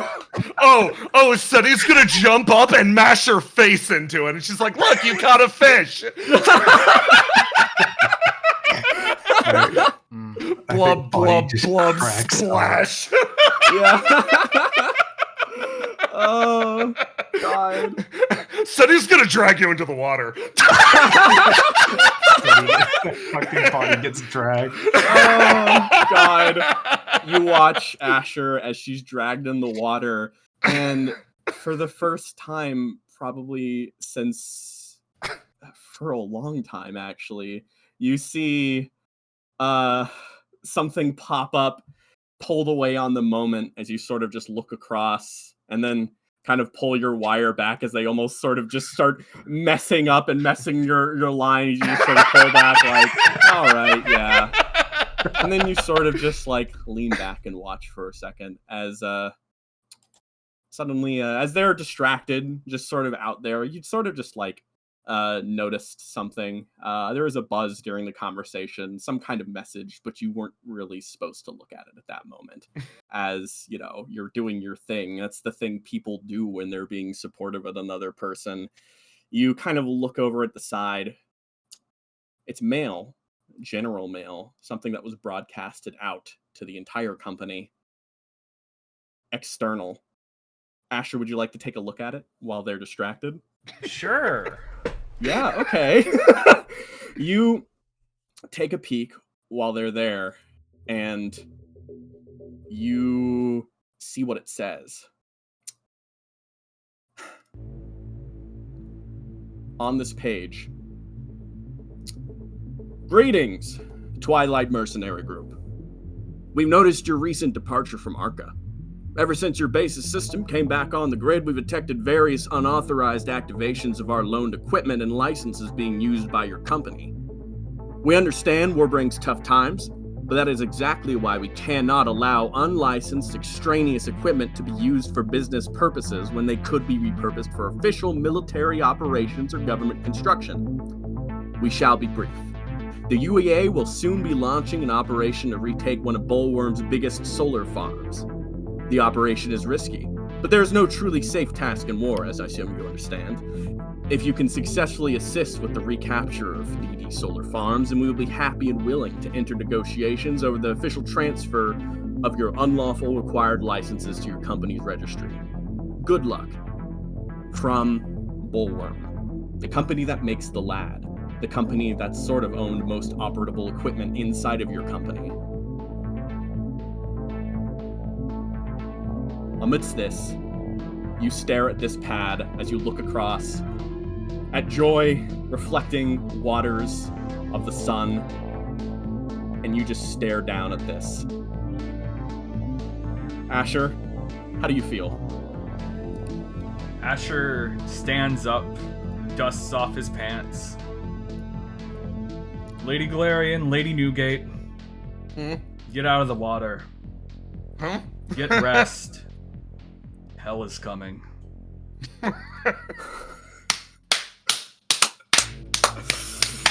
Oh, yeah! Yeah! Woo! Oh, man!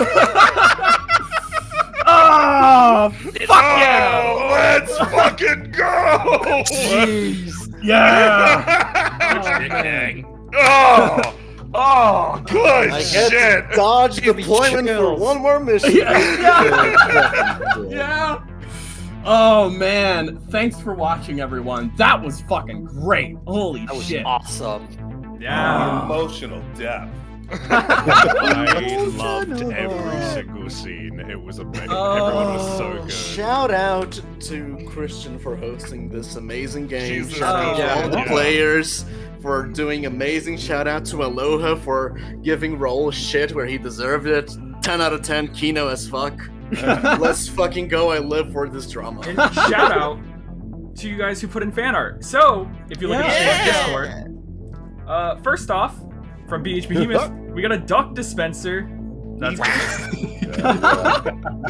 BH Behemoth, Blue Quill Grumpy. Oh! And then from Bombarded, Grumpy off screen. Yeah, smoking the space weed. Future space weed. That looks like an Adult Swim show. Yeah. Oh my god! And then Over Twilight episode 4. She said that day never came. Yeah. Minty Turtles. Yeah, not having billion bars. Yeah. My neck. And from BH Behemoth. Oh, nice. I like that. That makes me sad. Yeah. But the next one's my favorite.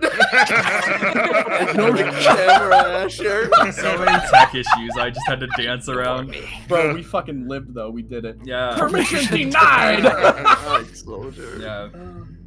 Gunner one is bitch. Banana. I love that dog. That fucking Holy shit. dog. Unearthed one. Yeah. Might I inquire what is that sledgehammer for? It's for anyone who makes an open casket joke. Yeah. You can't show that on stream. You can't show that on stream. That's illegal. That's bad. Fuck it. QS. Fuck it.